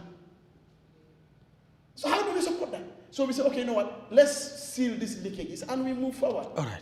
Lord, so never mind. But that is the problem, and this is very fair analysis, to be frank with you. All right. That is what we are seeing every day. Lord, so everybody's happy. Go to Sukuta. It's not possible. It's not impossible. Thank you very much. It's possible. Carry on. It's possible, but with the right leadership. With the right leadership, with the right political will. If we see that, we will go. So Limo is a problem. Right. We don't see that leadership. We don't see that attitude. We don't see that willingness. All right, Mr. Boya. Yes. Non so amee we are fine. Yeah. Mr. Dia ba tey si NPP comme nit ñi ñuy wax comme am na ñu jàpp ne NPP kenn du fu ñu war a jublu ak yenn tuuma yu ñi nga xam ne ñu ngi koy wax ne seen leader bi wala seen njiit li parti leader bi nga xam ne mooy président Barrow yore na réew mi daanaka mat na juróom-ñetti at balaa ñuy àggaat ci élection mu am fukki at noo gisee yenn wax yi dégg nga tamit ci plateforme bi yenn sa co-panélistes yi ñoom jàngat bi nga xam ne def nañ ko ci wax ci corruption ba laal sax ci budget bi nga xam ne dinañ ci indi spécial sunu réew yooyu yëpp ñu laal ci di jàpp ne comme président Barrow bari na fu mu lajji foo xam ne daal jox ko chance nekkul loo xam ne lu ñu war a xalaat la yow ban jàngat nga ciy def. politique la ñëw man li ma dee la rek ku ne fu la neex bokk yow li nga ñàkk a d'accord keneen mun na seet d'accord man bugguma lii keneen bugga na ma dee wax rek saa yu nekk kenn moomut kenn ku nekk li nga bugga ci loolu ngay wéy ci loolu ngay dox nit ki nag gis-gis bi nga am li nga xam yëg ko taxaw ne lii dëgg la nga wax ko loolu mun nañ koo nangul ku nekk waaye soo dee du NPP léegi kan la coppa duñ la wax problème am na lan mooy solution bi I'm speaking generally si plateforme si su bari TikTok la WhatsApp bi la ku nekk dafa wax li nga xam ne moom mooy taxawaayam waaye foog daa ne ku bokk si dara mu génn ne du lii wala du man wala ñun nuñ koo defee du noonu yaakaar naa ku lim génnee mooy gën a dëgër nga war koo compare wala xayma koo xam ne moom lim gis mooy dafa bëgg a dugga du yow génnal man ma dugga li ma laa rek politique bi loolu moo fi nekk jógal ma toog la nguur nag ni moo doxee léegi ki ne ci biir ak ki nekk ci biti mun tayem tout doon benn waaw ñun misig biti nag mun nañoo gis lu bari ñu wax ko ñu joxoñ baaraam waaye léegi-léegi nga toog ak ñu ci biir am na information yu ñu la dee tegal ak liñ laa wax doo ko dee mun a teggi man daf ma dee dal ay yoon dama koo gis li ma yëg ak li ma xam ci loolu laa mun a wax waaye am na nit ki lim laa tegal da nga ne ok man yëguma woon lii wala gisuma woon lii wala xaw ma woon sax ne lii mu ngi fa wala am na waaye dañ nekk ci réew moo xam ne loola fa la rek ku ràcca tey sa kanam su ñoo wax politique moom kenn du taxaw ne la man lu ma am baaxut man déggaguma ku ko wax waaw lu ma am baaxut déggaguma ku ko wax ku nekk man la la ma wax man la waaw ñi wax yëpp soo leen ma joxee réew mi lii lay def loolu du fi lu ees tam nekkut loo xam ne mooy lu ees nit ki nag soo bokkut ci dara da nga wax ne bokkuloo ci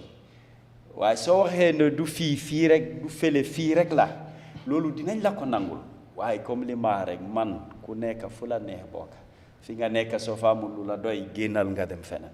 ndax nit ñi tamit amuñ right criticize di teg ay facts maanaam di indi ne lii moo xew not like correction nit ki fu mu dem ak fu mu dem waaye correction décision bu mu jël teg ci ay firnde ne lii ak lii bu fekkee da ngay wootee ne dem fu baax moo tax pour réew mi intérêt su réew mi lii ak lii ndax tamit nit ñi mënuñoo teg loolu.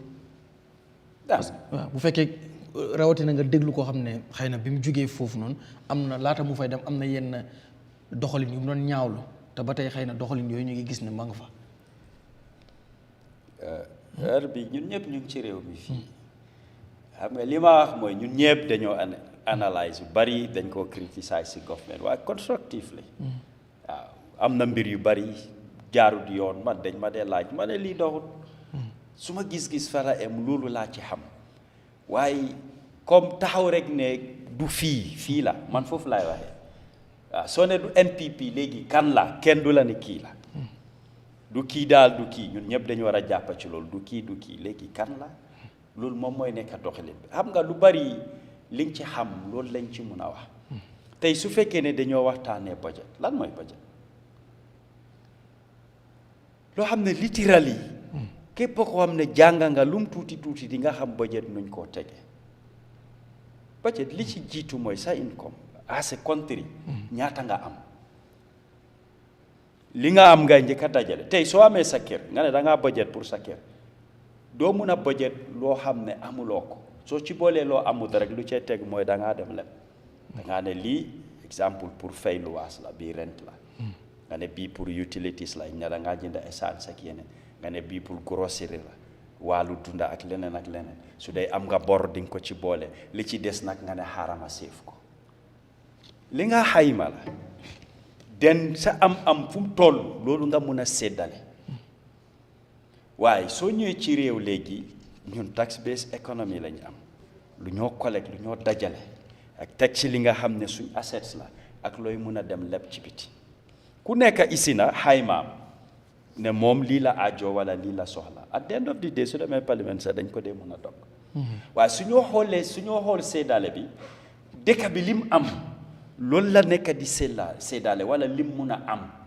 loolu la mun a séddale tey exemple dañoo jagleel agriculture dinañ xool ñu ne lii bari na waaye soo leen laajee agriculture ñaata ngeen soxla lu ëpp loolu lañ soxla nga dem youth and sport dina am ñu gis ne lii dafa bari ñi ñu ne lii dafa tuuti waaye youth and sport soo leen laajee lu ëpp loolu lañ soxla parce que ku nekk dafa bugg a def waaye ñaata la dëkk bi am yow sa income fan la toll so dafa am yoo xam ne soo xoolee yenn secteur yi lu tax ñu ëppante ci sa budget yenn yi fixed expenses la fixed expenses maanaam dafa nekk loo xam ne priority la da ngaa prioritize lu mel ni wér-gu-yaram lu mel ni kaaraange lu mel ni agriculture lu mel ni jànga bi lu mel ni comme foreign service bi li nga xam ne lim umba bari na demal seet budget yooyu yiñ faa teg ñoo xayma moo ëppa moo gën a bari waxuñ la ne exemple youth and sport luñ fa def dafa doy de kay soxna loolu ëppa loolu lu ko raw war na ko mun a am mu defal ndaw ñi defar wàllu tàngat yaram bi ak leneen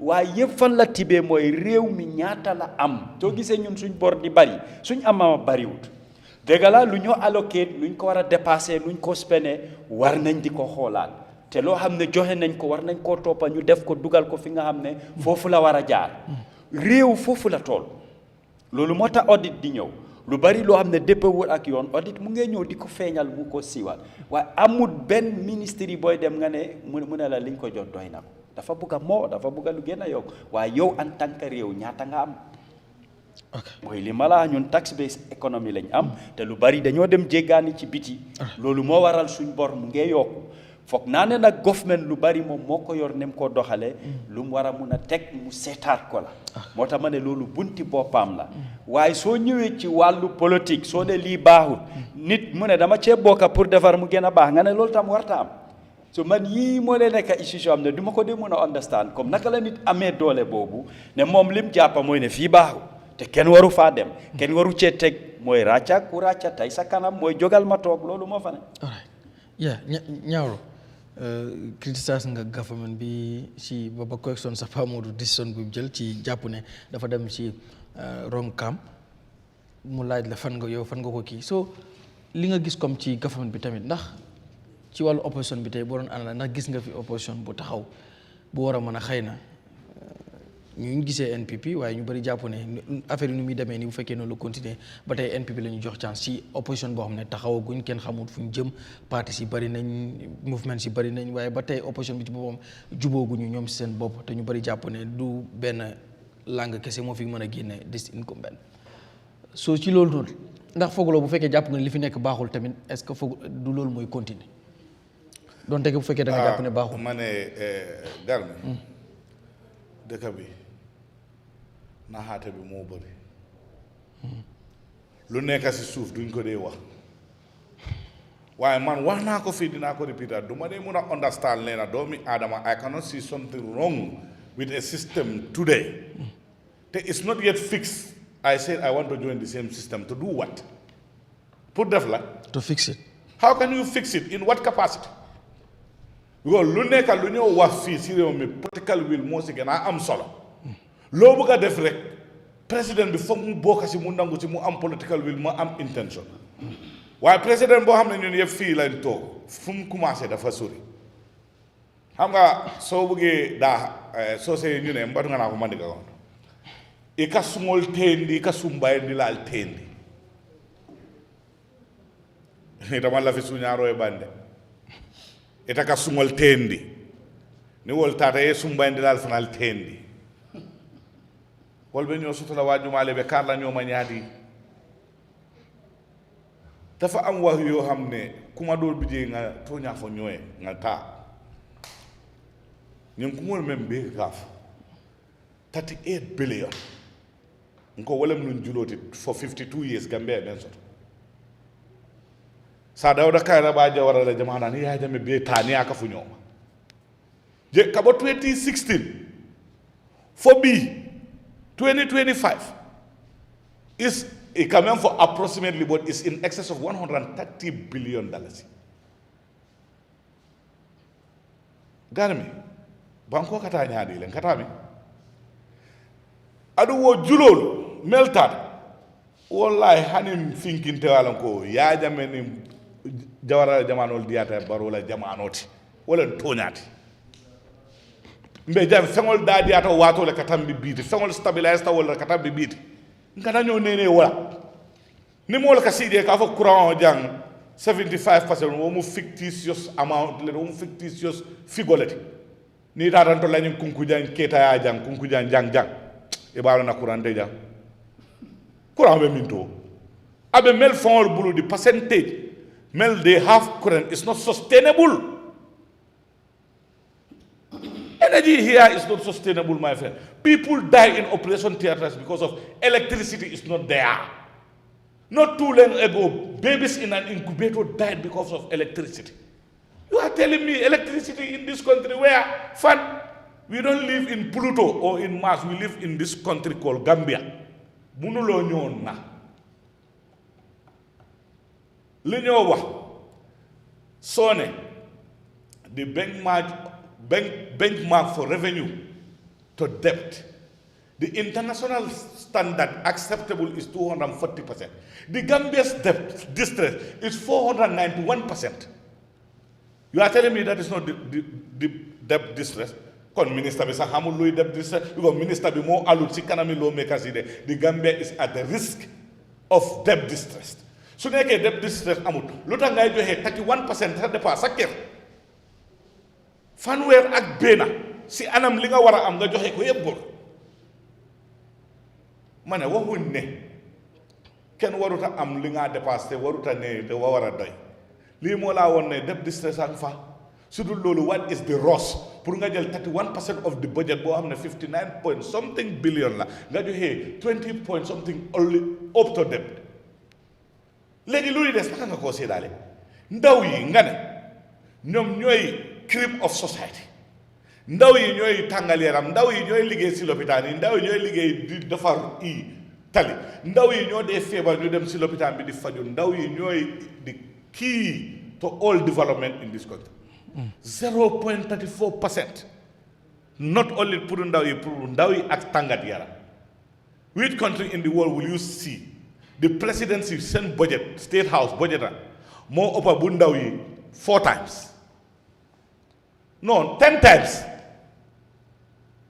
go 1.1 billion and 146 billion wadi ñu ñoo waxee fii suma broda si panelist yi mu ne 17 million soo ko calculer si at levy boobu ndax def yëpp def dee egga fu mu dee dem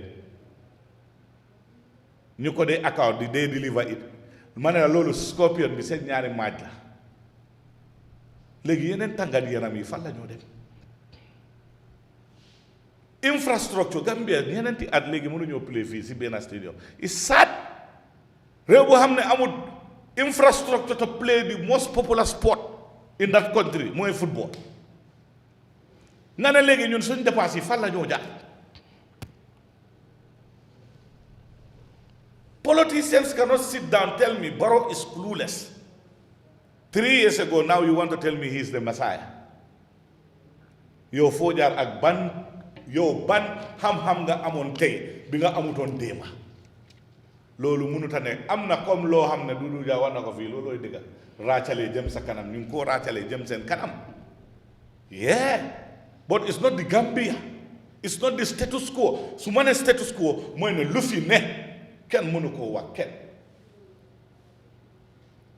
across the world soo ne da ngaa defal a very good road 1 kilometre lu moo kos aduna bi ñun su Gambie fii dañ ko dee dabul loolu la dee costé standard yooyu ñoo ëppa ñun suñu standard xaalis bi fan la dee dem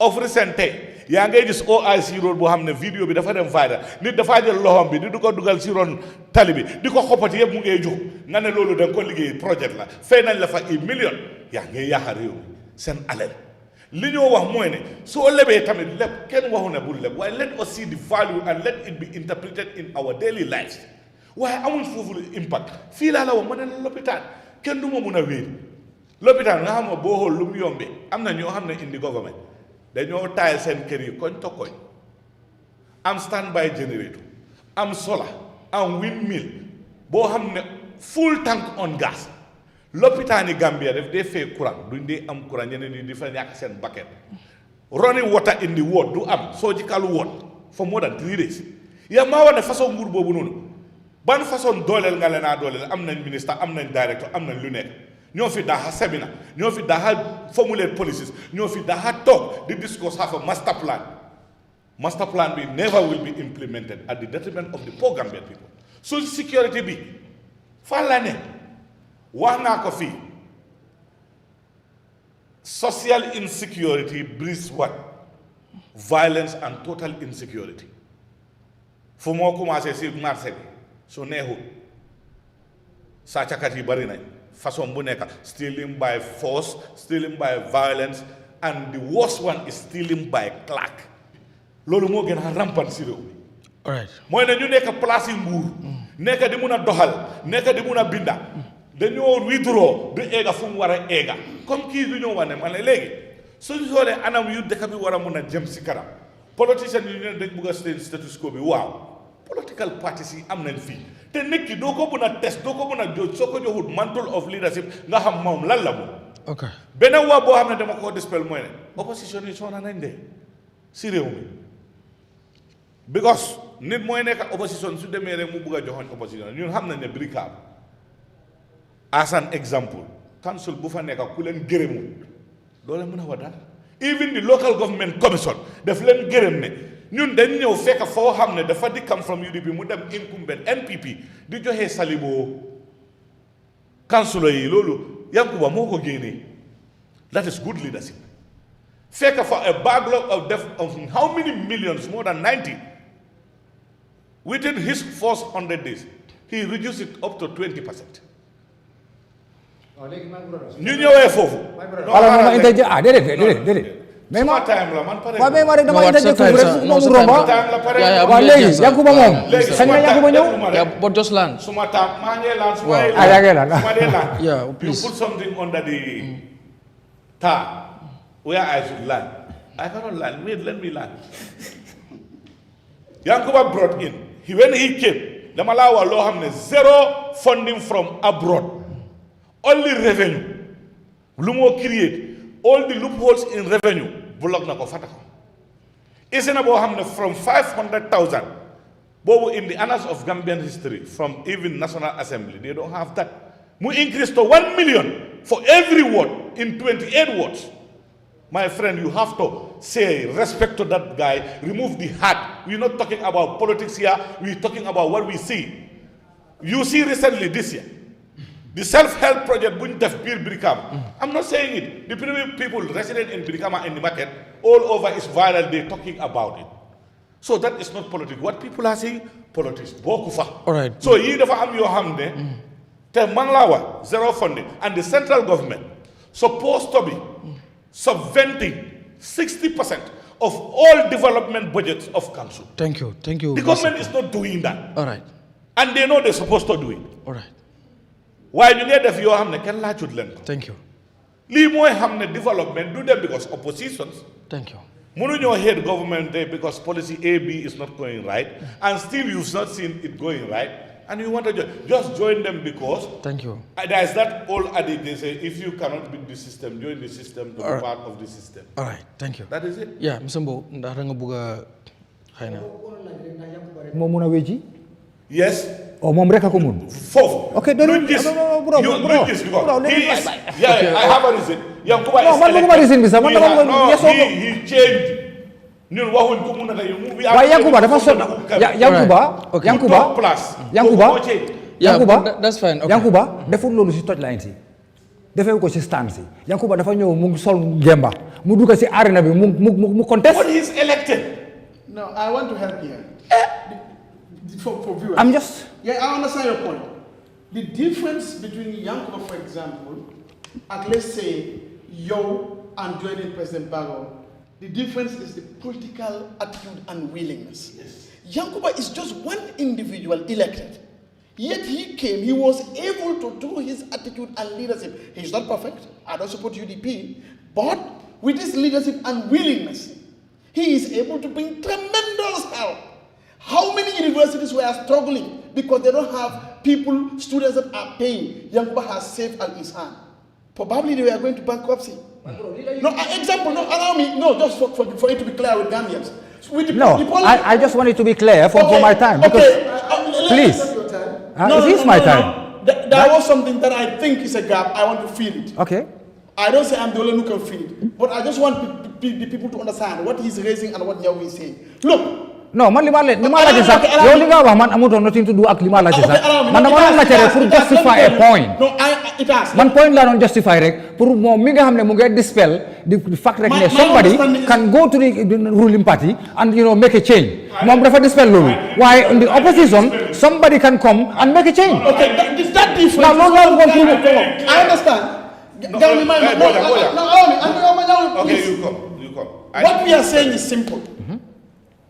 If you have councillors in Brikama Area Council who have attitude to help Brikama Area Council move, but the political head and leadership there is not willing, it's not going to happen. In your case, you are going to a driver who actually is not willing to drive you to Brikama, even though you want to go to Brikama. In Yankuba's case, even if the passengers don't want, that's where the car is going and the driver is willing to take. That is the difference. President Barrow has not shown that leadership, that willingness, that political willingness to take us from A to C. I'm not talking about President Barrow. So, yes, but no, you said Yankuba who can do it. The same thing. It's not only President Barrow who can solve the problem of this country. There you go. But that's the difference. The difference is President Barrow, munu ko def mom kena. Why not? It's not possible. Kan mo ko muna def mom kena. All right. Now let's move. No, please let's move because I want to just clarify. No, yeah, please. I am sorry, Mr. Wrong in what I said. If I said the Yankuba did it, because Mr. Mbowe, with all due respect, you move into NPP, you hold no political position, you hold no elective position. As you said, you have an intention to do and add to what the NPP has. But in what capacity? Yankuba's case is different. Yankuba is an elected authority of a region who has things at his behest, things at his disposal, and he's delivering the goods as expected. For you today, even you want to do all what Yankuba is doing, you don't have the political. Listen, that's why I'm saying, brother, it's not compliant. Brother, today, okay, no, it's okay. But dama la jox ma leen ndax da nga bëgg a wax si lu wax nga ne ma non correction rek la am so laaj nga correction bi ba pare wala da nga bëgg a ñëwaat si dama bëggoon pour xala loolu man fi ma laajtee ak moom fi moo ñëwee sax dafa utee okay man li ma bëggoon rek pour moom mu realize ne you cannot dispel it from here ba pare nga glorify ko fii the same thing naka la loolu mën a happen ne te kii sax moom mu ngi in power kii moom opposition la sax anyway you need to do more as an opposition than the incumbent. The incumbent doesn't have pressure that be opposition amuko di. Why? Well, there you go. Please, Mr. Koma. Bro, loolu la wax di ndax dafa ute. Lan la wax? The pressure is more on the opposition. Yes. The incumbent. That's Yes. true. What did you say? Yes. The pressure is more on the government than the No. opposition. No. Okay, Nyawro, please allow him to learn, please. No. Mr. for Mr. me, Mbowe, demal. Sinaka la lolu abuna. And for me bringing in Yankuba, I didn't bring in Yankuba. It's you who stated that KMC and Birikama are political. Okay, They- okay. So you now said in I think your statement we here. need to move now because Legi. Please. Yeah, What yeah, you yeah. said, that's why Okay, I all right, came all right. here. On Saturday, on the 1st of November, gis nañ NPP def rally bu mag Sukuta rally bu mag sax ñu bari ñëw ñu gis image yi yooyu noonu. But yaa ngi fi waxi comme decent politics politique boo xam ne dañu war a def a proper politics decent politics yow yaa ko wax. Ci biir loolu gis nañ kàddu yoo xam ne président bi yëkkati na ko ba wax fa ne this election wala this campaign minister minister of justice dina nekk campaign manager comme wax rek waaye pour lu mu miin foofu mooy dina génn campagne ñëpp dinañ campagne ministres yeeg ñëpp gouverneur yeeg alkaali yeeg chiefs yëpp nañ génn ñu campagne. Amat Ba tamit mu wax ne United Movement for Change threat lañ comme it's a threat to the government wala to the ruling party mu waxee ko noonu. ak yeneen kàddu yoo xam ne yëkkati nañ ko fa docteur Cissé dégg nga yu mu wax ndax si géewu politique bi da ngeen bëgg a jàppewaat ne comme campagne wala political platform lu waaye neex rek mun na ko wax mun na yëkkati kàddu yu rek yëpp yow mi nga xam ne yaa ngi wax ci seen politique. Dangeen kuy moo da kuy dangeen. Dangeen mooy ñoom like push bi. lan la Dangeen nga wax. dangeen waaw. yaa mooy yéen. yéen ñan ndax ñoo yéen. politiciens si. Politiciens yi ok. ndax da ngeen jàpp ne fu politicien taxaw rek war naa mun a wax lu ko neex ñu jàppee ko politique rek yow nan ngay jàngatee yenn kàddu yi nga xam ne jiboon na ci ràll bi foofu wax ak ministre si yëpp ne ñëpp xam nañ ne ministre moom political appointee la dañuy nangam yooyu noonu but ministre of justice ñu war cee woo ñu war a suubu si politique bi ndax kàddu président bi ba dugg tamit ci ne kàddu yoo xam ne yëkkati na ko fa ku ci mel ni honorable Amat Ba wax ci United Movement for Change ñoo xam ne dañ am seen right dañ taxawal ay movement ñuy wax ne movement bi traite leen ci ñoom te duñ ko seetaan maanaam dinañ ci jug taxaw si su kàddu yooyu daal ñu bari am na ñu bari ñu ko rafetlu wut am na nag ñu jàpp ne waxi politique la wax nañ ko su jeex na waaye yow ban jàngat yow nga ci am ban gis-gis. Well obviously bro man utewuma nit ñi di ni nga ko déggee rek laa ko déggee man I was sitting there maa ngi toog foofu. waaw man la noo ko jàngatee. waaw su ni ko nit ñi gisee rek laa ko gisee rek. mooy dafa ñaaw li ma la wax ne la decent politics soo gisee ñu war a isi decent politics is because of stability pour dem kanam dañ war a dem kanam dañ war a change the status quo kuy change the status quo nag yaa ngi under observation yow man mënumaa ñëw taxaw rek ne hey bu kenn wax ñu nangama man gan laa woon foofu sax dañ ma invité rek ma ñëw toog déglu comme yéen everybody ni ñoo déglu right now pour su fekkee ne loolu soo ko xoolee si contexte bi nga xam ne moom la ko ñëpp di gisee rek man noonu laa ko gisee you understand what I'm saying du ma ci dem taxaw nag pour waxal nit lan la war a waxee ak naka la war a defee waaye action speaks louder now yow soo ñëwee yow sa doxaleen mu ngi utee ak ñeneen ñoom ni ñoo doxalee xëy na sax ñoom ñu mun a roy si li nga doxalee they wanna change that or xëy na sax nekku ne nit ki dafa war a jël place boobu forever somebody was there before keneen nekk fa keneen ñëw nekk jël place yooyu noonu so loolu wécceeku mun naa am in the long run su fekkee ne comme yéen ni ko opposition bi def rek di ko ñaawlu leen su ko defee rek dañoo demaat back to the drawing board rek and see what best way to do things but really and truly man mënuma waxal kenn pour mun naka la war a waxee. yaa bot mutin bu rëyee noonu mbooloo mu fa takku noonu foog loolu waroon nañu wax beneen message Sukuta yeneen government bi. waaw xam nga Musa Suso moom moo organise lii it was not actually NPP sax like the government or something. yaa bot président bi dem na joxe na speech. waaw dañ ko invite. wala Musa moo ko bindal speech bu mu wax. non dégguloo li ma la wax dañ ko invite. ok. you understand what I'm saying. yaa waaye man kaddu yi laa nekk di wax ndax Musa moo ne ko président soo ñëwee waxal lii ak lii. non naka la Musa di defee loolu soo ñëwee waxal lii waaw loolu moo tax man si kaddu gi laa ñëwaguma sax ci ku kan moo ko organise ak man maa ngi ñëw ci kaddu yi ñu fa yëkkati because of yow yaa fi bi ngay ubbi da nga waxi ne nañ def decent politics. loolu dafa war. very across good the board. yaa moo tax ma jàpp ne dafa war. yes. waaye nekku ne waaye nag indecent politics bi decent politics bi ñoo wax nekku ne NPP tax ma wax de. parti yëpp I know. parti yëpp but NPP ñoo. arrogance bi ñoo wóol léegi la si NPP jot sax NPP arrogance baa ngi fi woon démb balaa NPP di ñëw. but saaga ndey yaa ngi fi woon démb balaa NPP di ñëw ñun saaga ndey soo am na fii saagante yi soow am na Fatou Network.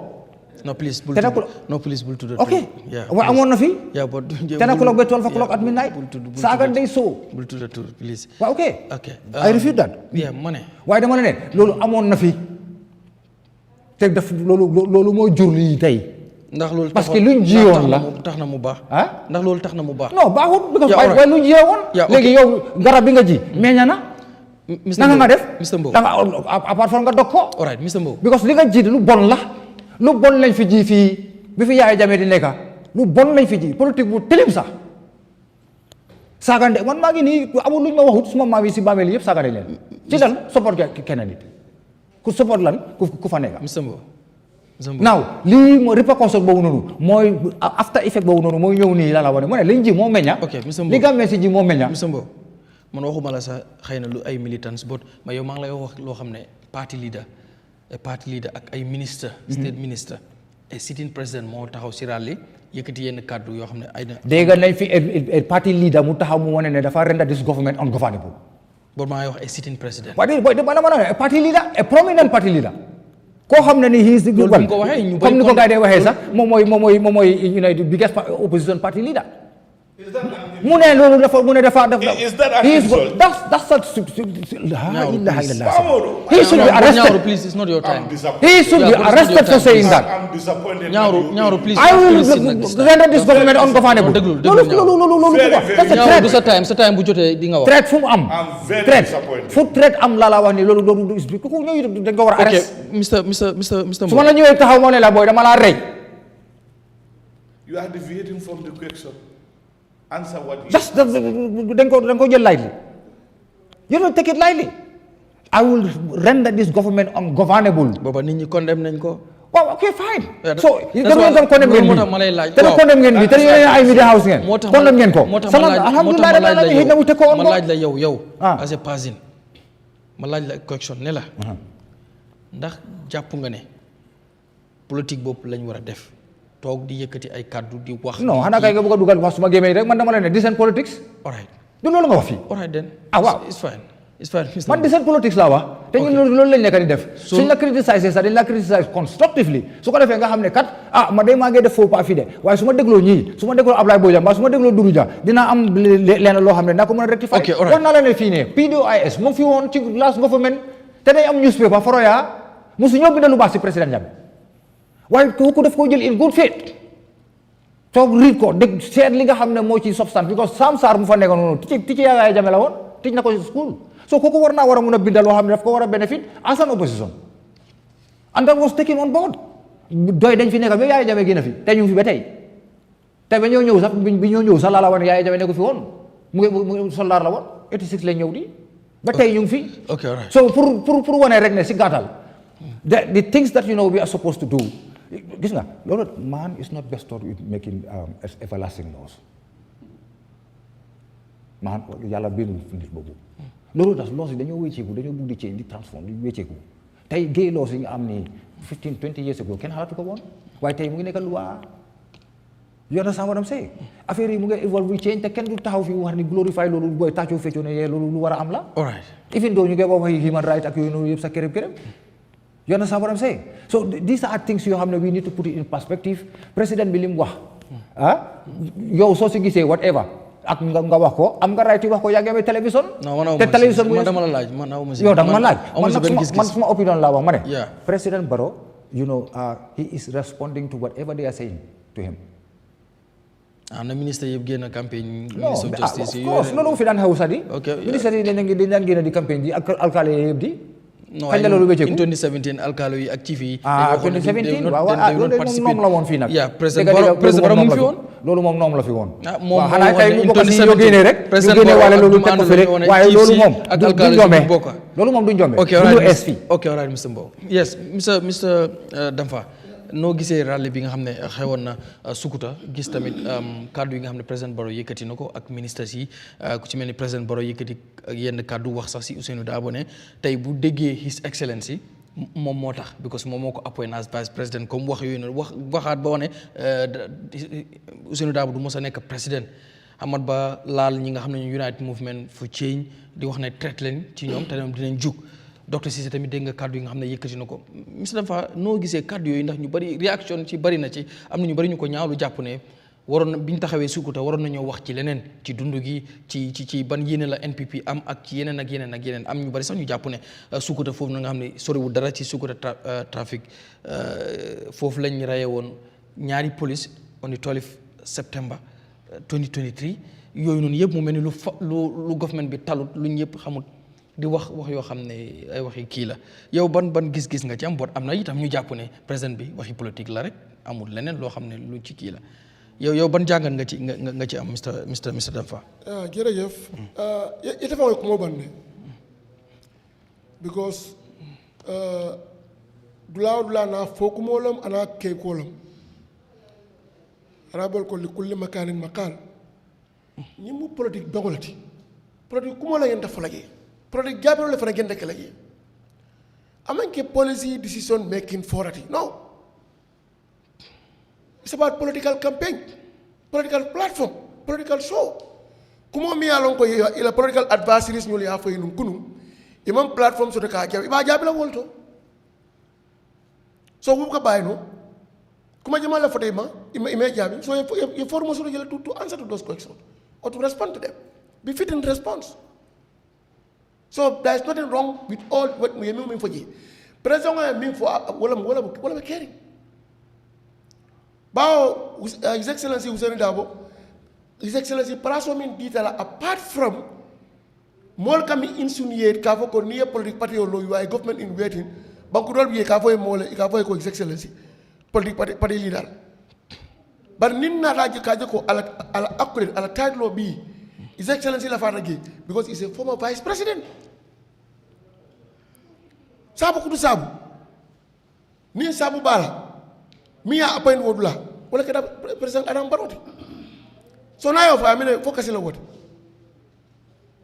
so wum ko di melon kam ngi kasit honorable Ahmad Baye min fo ka ko united movement for change is a threat threat ni manke ko c'est security threat no you understand politically abadiam ka context la in which sense wala na dara qualify ko e ka faningel ne social media ko ko mol faje ka sefaro ko je mi ala ko ta nola bari nte bulale free ni dara ge diamu dambe diamu la ne sefaro ke ma sefaro ke la ni diam da nge jaab ay ngina fo ngina mala ko moti so there is nothing mi ala ko security threat lo mi wala national security whatever no politician la mi ala ko be wulikam ka mol hakilo sunya kata platform mol yele mi ala ko ise diamu je ka faningel hakilo jaasi ko surale aful say waxul dega wa yakana xel so ila political advice la ko buka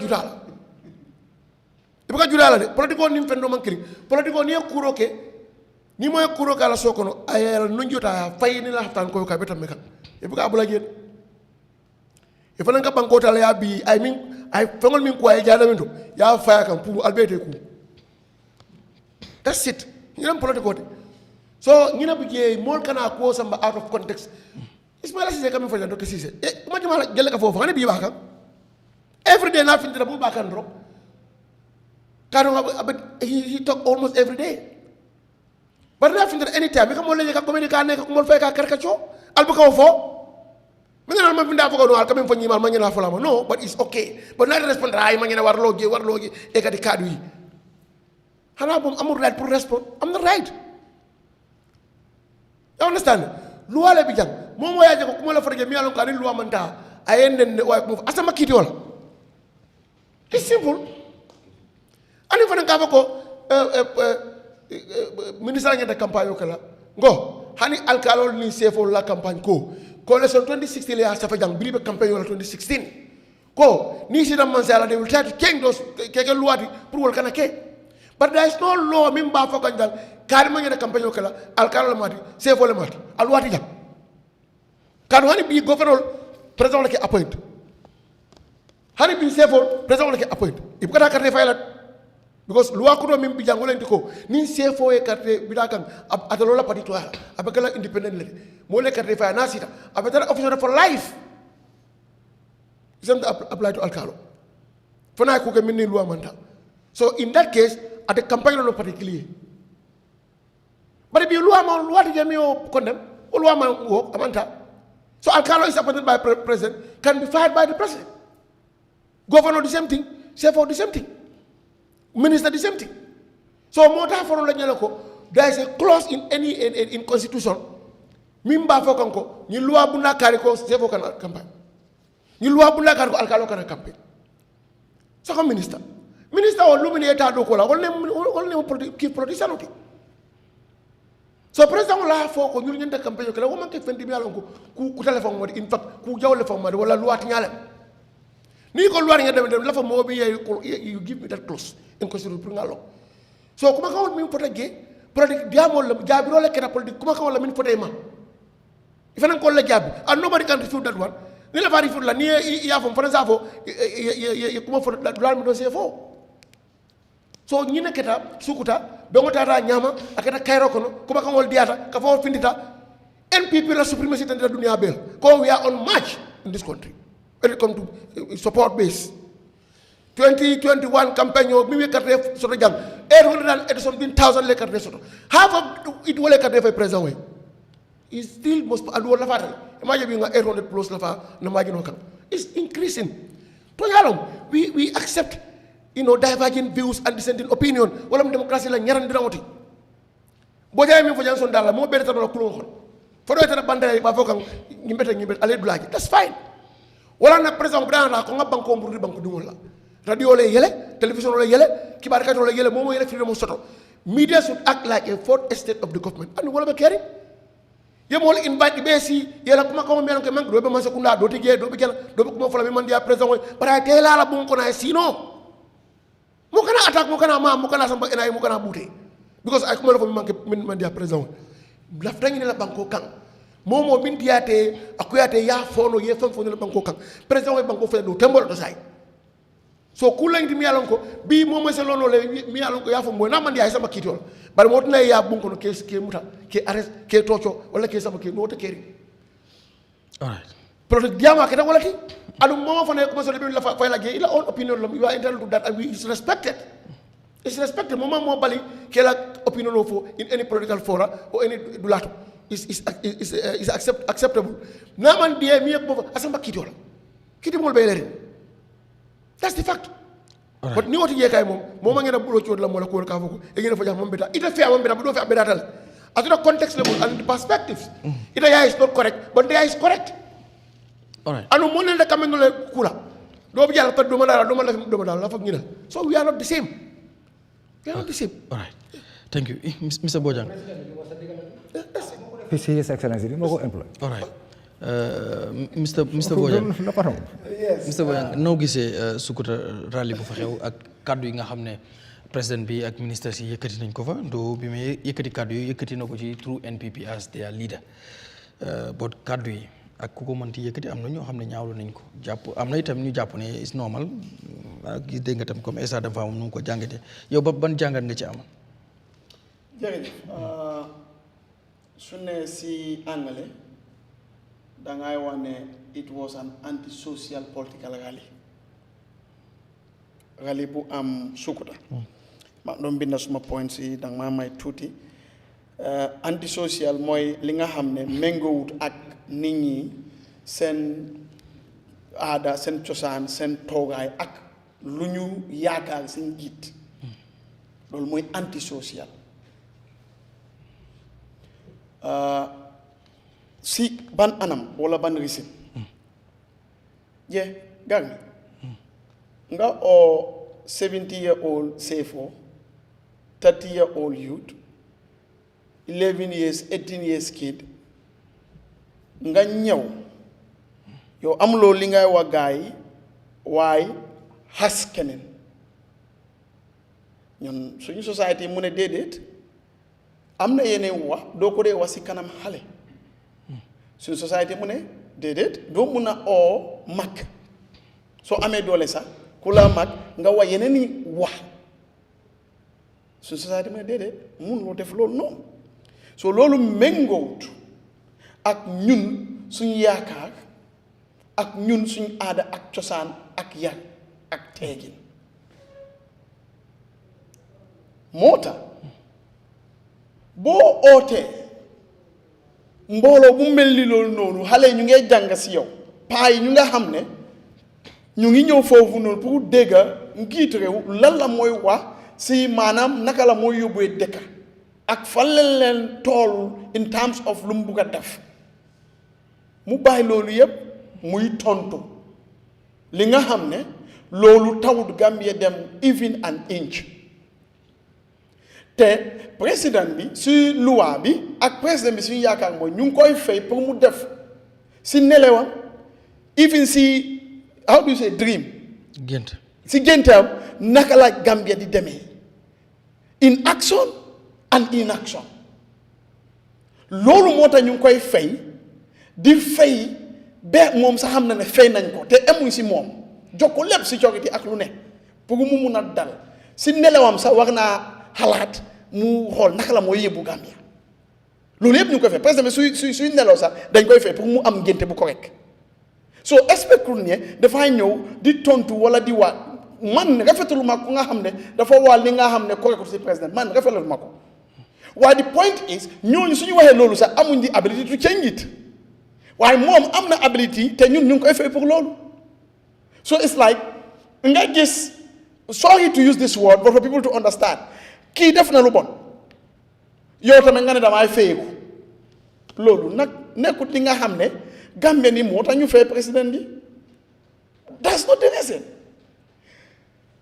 I believe people understand that point next point bu suma brother di wa Esa ne loi amut bu wax ne ministre waxta campaign nii na déedéet dinaa ko wax ne déedéet we will not have anything explicitly in the constitution saying so ne waaw ministre nangu munta def nii munta def naa maybe that is not there but nañu Esa si boobu nañ laajte am na ñu nga xam ne si dëkk bi police officers lañ def nañ commentary ñu bind leen suñu apologize dañoo dem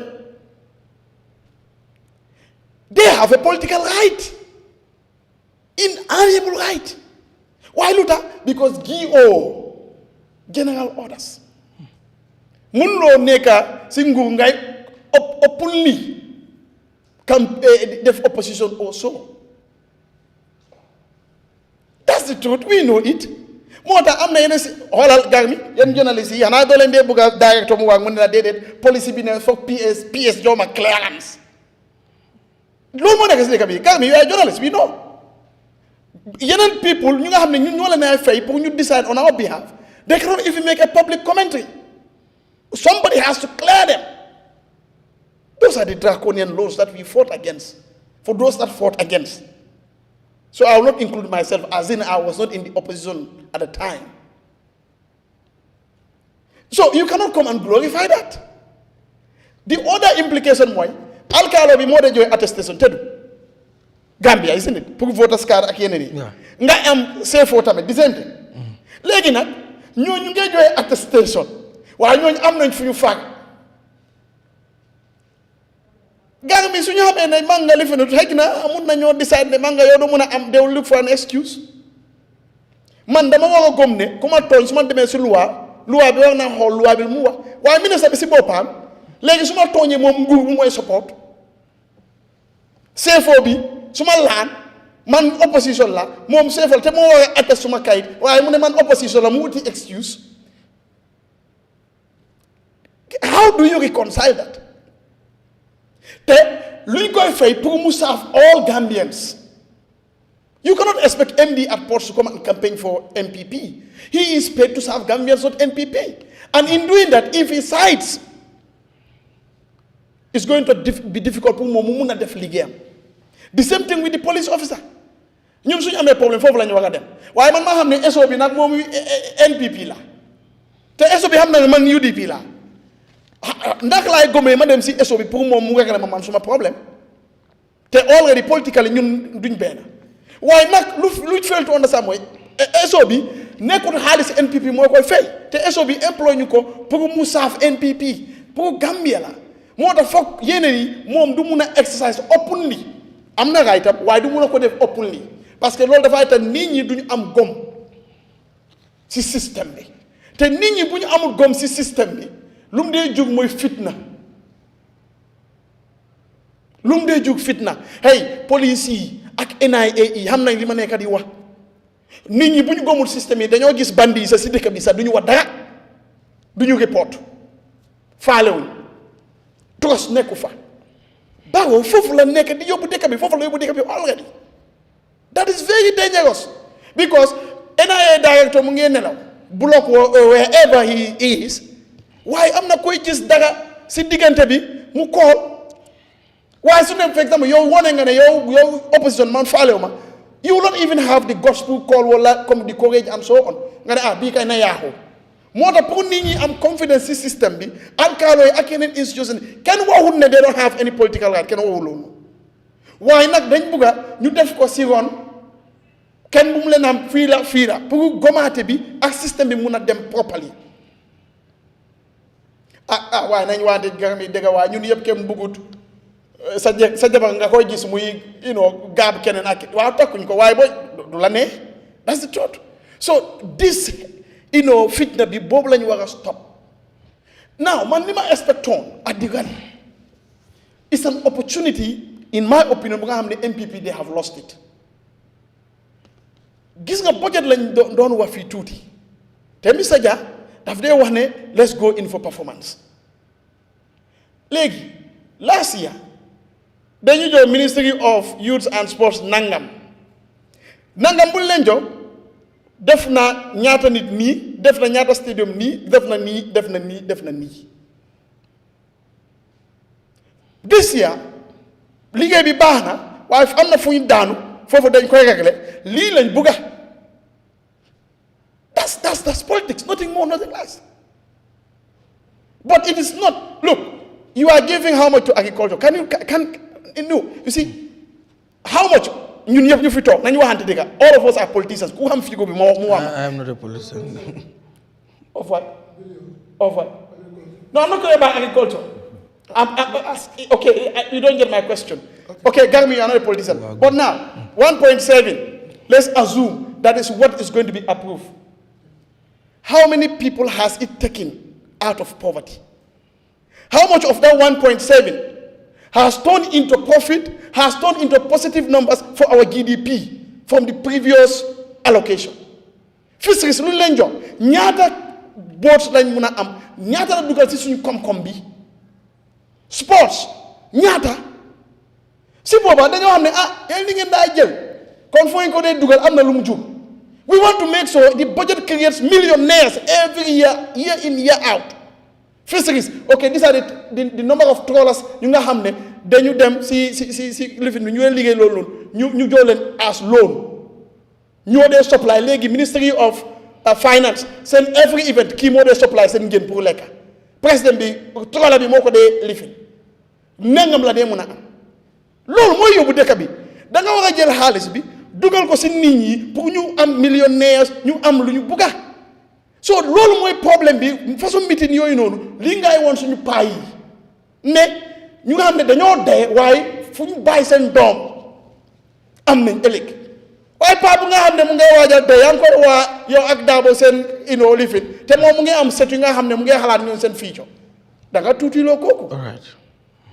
So it was a missed opportunity ñun lu ñu bugga yéen yëpp loolu ngeen bugga ñun ñu ngee wax rek pour yéen ñu nekk si système bi o bu ñu am opportunity waxtaan ak système bi ñu xam ne ñun lu ñu bugga mooy Ministry of Sports ñu bàyyi ak seen agency yi di joxe jaasi lu ñu bugga mooy they should create special budget line bu nga xam ne dañoo dem tooki ak yeneen académie yu fi nekk su ne 10 nit sax ñu liggante leen su ne Rossia la su ne feneen la ñu dem play division first division ñu am xaalis. All right. dan jaas yi ak yeneen yi ñu suñ ñëwee ñu ne last year nangam lay spend si nii we have turned 10 young talents into millionaires. Farmers, this year we turned 20 farmers into millionaires. All right, Mr. Boya. But you are not doing that. Thank you. And you are taking money on our behalf. Right. Yet you will go to a rally and insult our parents because this is insulting our parents. Right. You call my father from Foni, come to sit to listen to the head of state, and he is there antisocial. He is there telling people are mad. Niye mo fa nyamato neng. Ase fa kendo neng. Thank you. That is not the Gambia that we want. All right.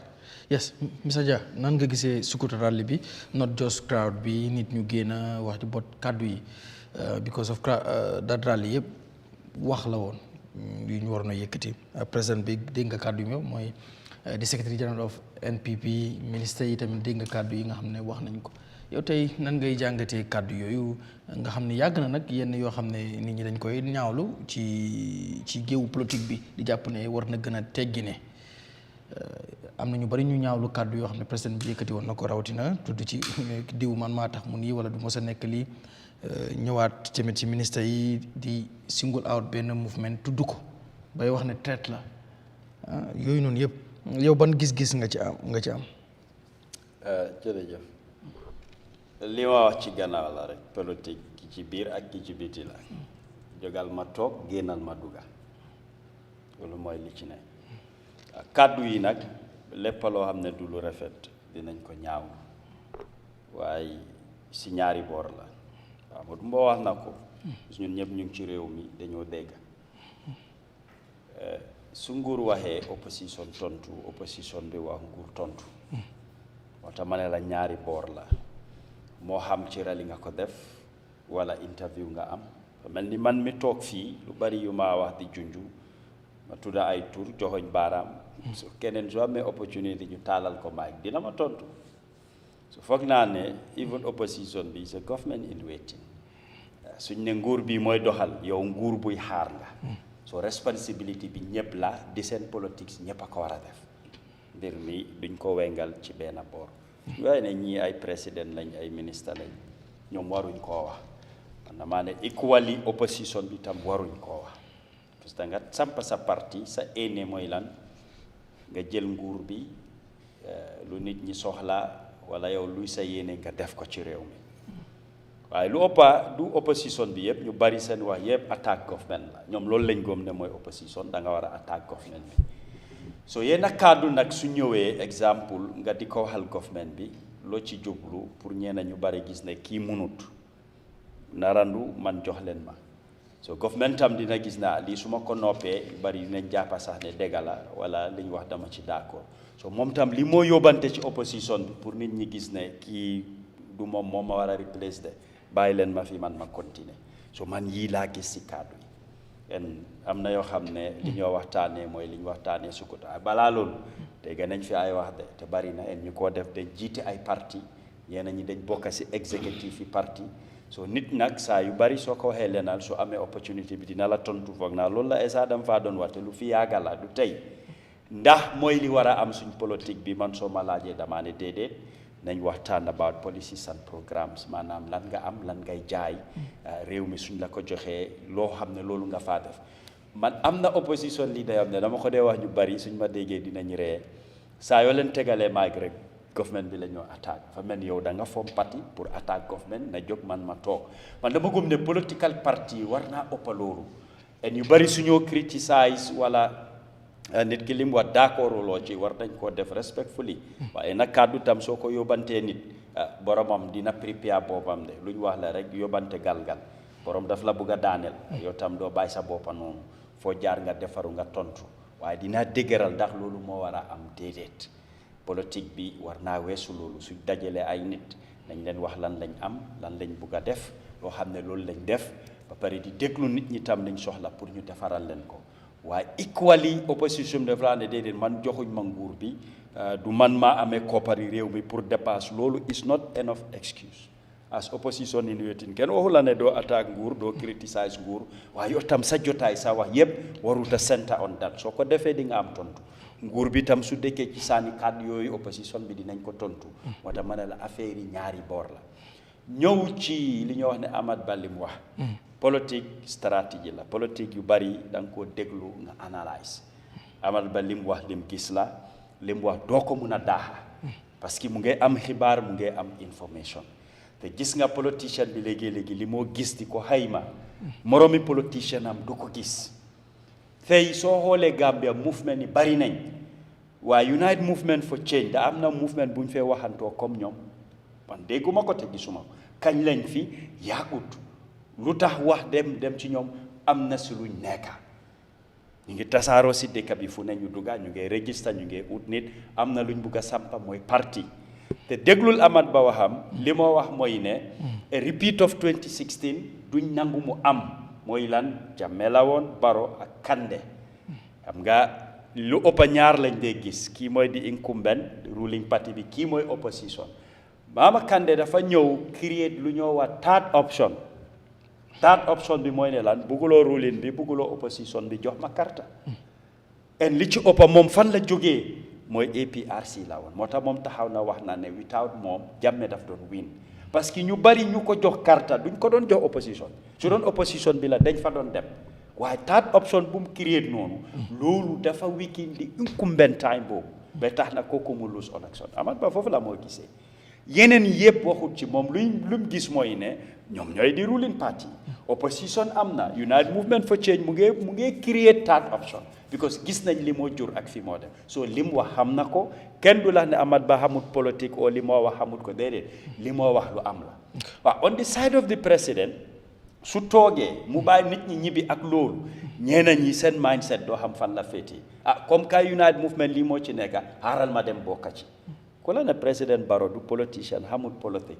doo ko dee bàyyi xel foog mu jóg mu dibban ko moo tax ci kàddoom wax na ko ne in fact sax moom ragalut kenn ñoom ñoo ko ragal politique la da nga wane ne man fii mooy suma taxawaay gis nga nit ñi ñu bari li nga jéem a jaay ay lii mooy suma agenda suma programme ak yi ñoom loolu iteelut leen Gambia politique bi dafa am fi mu dee doxee te ñeneen ñi loolu lañ toppa di fuloo nit ki yàgg na di ko def mu di ko isil ndam nga ne ko bàyyi loolu nga jël leneen déedéet man li ma wanteer li ma cee wax di ko yëngal moo tax muy jar nga ne déedéet naa bàyyi loolu ma seeti leneen dina jafe pour mu doon lu jëkk te dafa am ñu bari li ñoo wax maanaam ñoom bokkuñ ci parti seen karta lañ am di xaar ne élection taxaw na ñu ne candidate yaa ngi nii ñu sànni karta ñooñu lii dugga seen noppa dafa mun a am impact ci ñoom moo tax looy sànni nit ki lu bari du ko noppee noonu dina jóg pour wane ne li nga wax du loolu moom tam dina bugg a defeen boppam en ci loolu dina mun a jaay programme am waaye politique la lu ñu war a toog waxtaanee la ko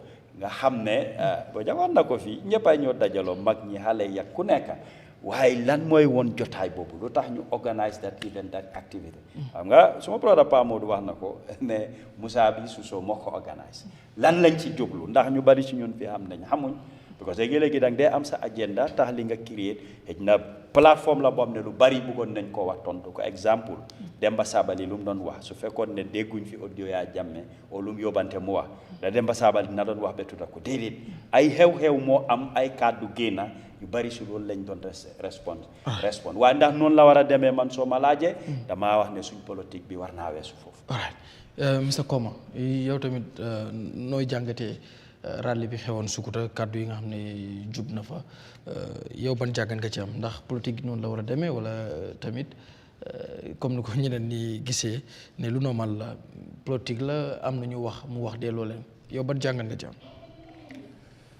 jërëjëf Garmi déglu naa bu baax luñ fa wax waaye politique yi Gambia dafa war a weesu all the time you mix apple with oranges.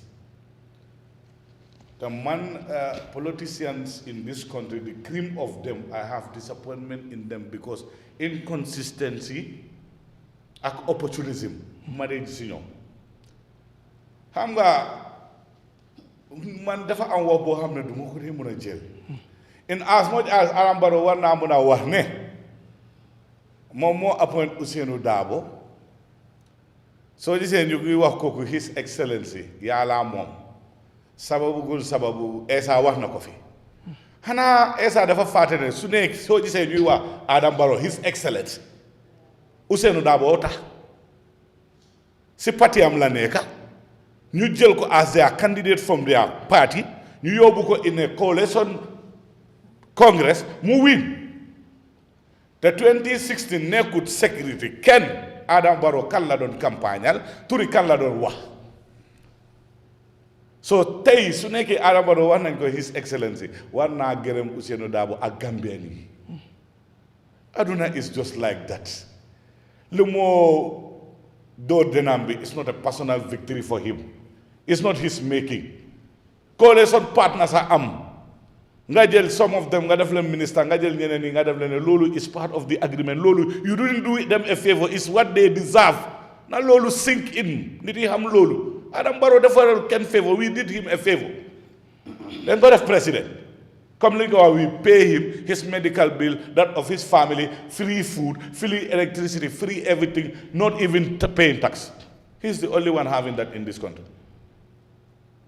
why if nit ñuy toog fii nii Ousseynou Dabo suy wax dara ak président suy tontu dafa war a nekk reason ñooñu duñ dee we hold the government accountable because dafa am ñu deewoon in labor and they were sort of blood issue boobu la doon address di wax si nguur political leader loolu nga war a def if he says he is going to make the government ungovernable it's not because he is going to use arms he will engage the government and take them to task for issues that they are not doing properly, if that means making them sit and think that they will not be able to govern this country, he will go to that length.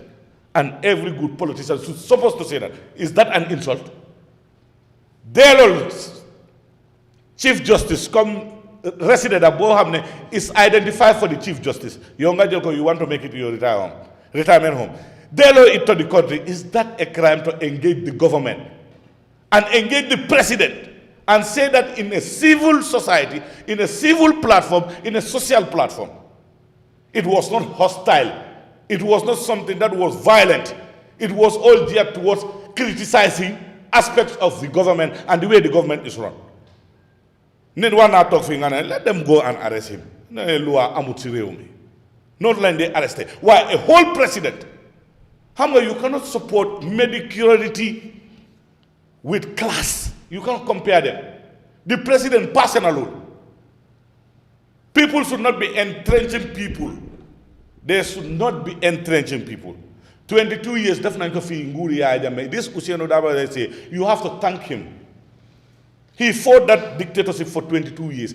Shefolu, Alkalolu, commissioners, and people getting involved in politics. It's illegal. They are political appointees, yes. But their functions are apolitical because they are not serving NPP, they are serving the Republic of the Gambia. As per creed, your dispensation should be apolitical.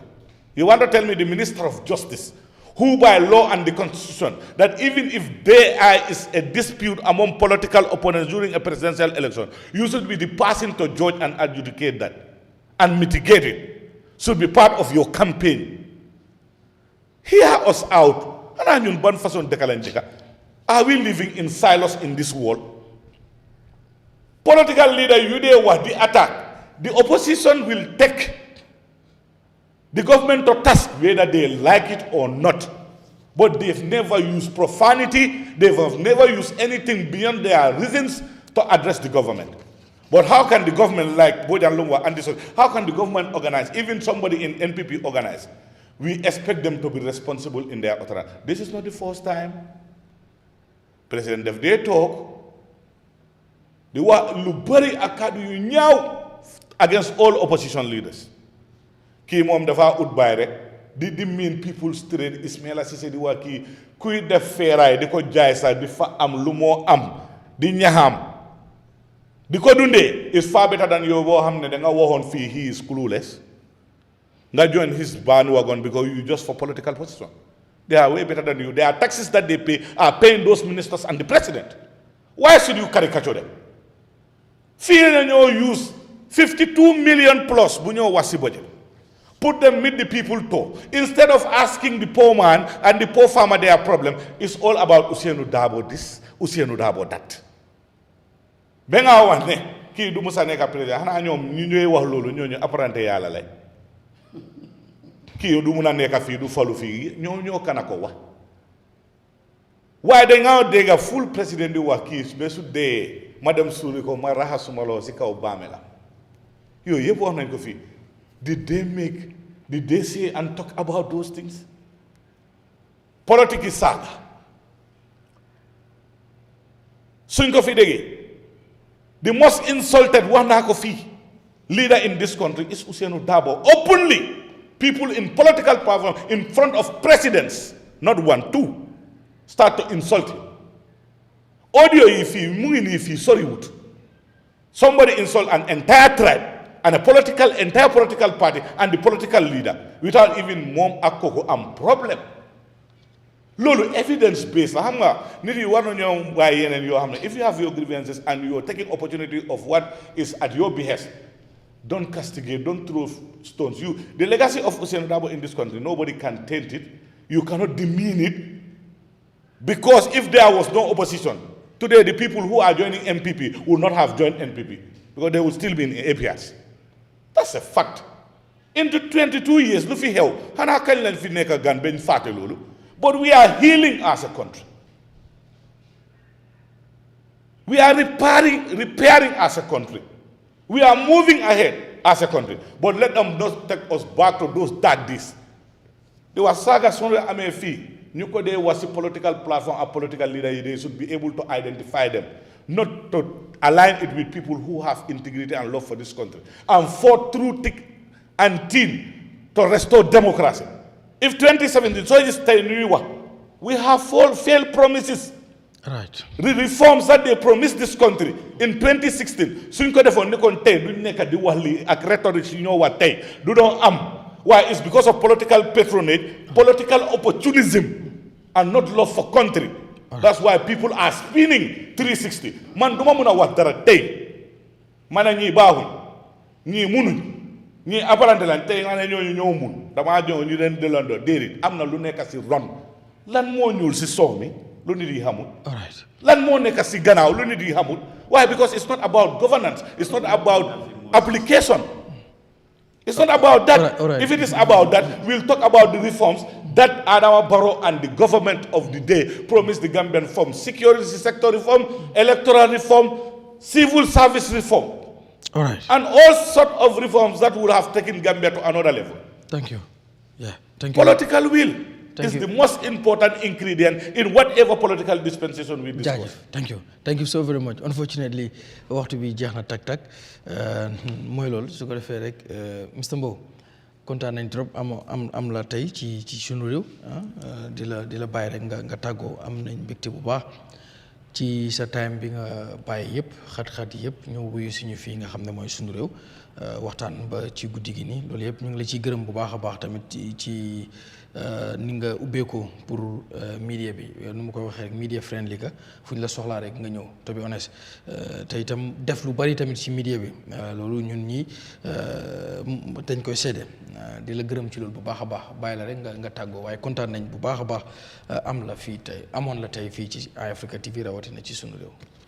jërëjëf Garmi maa ngi nuyu gërëm suma naataango yi nga xam ne ñoom la fi nekkal ci panel bi kontaan bu baax a baax as usual rek lii la suñu réew di njëriñ pour ñu ñëw toog ñu pencoo waaw su ko defee wax dëgg yàlla nag dina nit ñi ñuy déglu xam nga ñooñu ëpp xel waaw ñooñu dina mën a seet li nga xam ne moom mooy li nga xam ne moo fi gën gaa yi jël ko te di la ñaan rek affaire yi gën a dox rek soo bi di gën a am doole ñu gën a mën a represent réew mi because soo bu mel nii daf fi war a nekk dafa comme moo koy wax last time rek Garmi tey nag moom definitely kontaante bu mag la am for the simple reason rek ne ñu koy waxtaan lii ci level bi understand nga te xëy na ñu ngi dégluwante xam nga suñ dégluwante wut duñ mën a understand li ñoo wax dañoo nekk fii di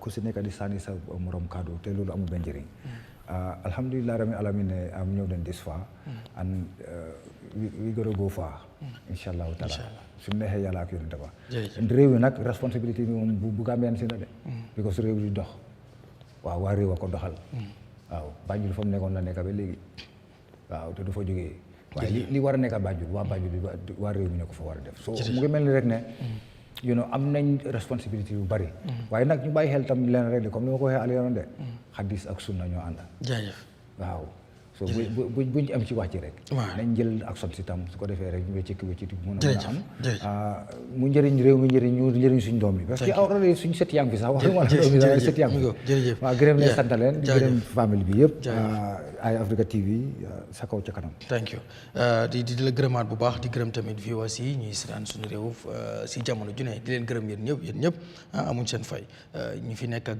mooy ci réew mi ci biti réew di gërëm suma panélistes yi Doudou Dia Ñaawru Koma Abdoulaye Bojang Essa Damfa di leen gërëm bu baax a baax xanaa bi di clerk of the National Assembly Mr Khalifa MM Mbaye mu bind benn rek book bi mu ngi ko title maanaam ab téere mu ko title Parliamentary Democracy and the Rule of Law in the Gambia loolu nag publish nañ ko fi nga xam ne mooy Globe Edit ñoo ko publish but ci kanam ci ay fan rek bu kii boobu expire da nga gis ne dina nekk Amazon nekk ci yeneen buntu kii yi nga xam ne dinañ ko fa mën a jotee pour ngeen mën a jot yéen tamit seen copie ndax bugg la boo xam ne bugg bu am solo la boo xam ne war nañ koo mën a jàng ndax tamit liñ ci dëxëñ bari na expérience bi nga xam ne nag am na ko moom it ci parlement bi yu ci bari moom moo ko may mu war a mën a bind lu mel nii la kon nag ñi doon laajte wala am na ñuy laajte sax nan lañ mën a def ba am copie waaye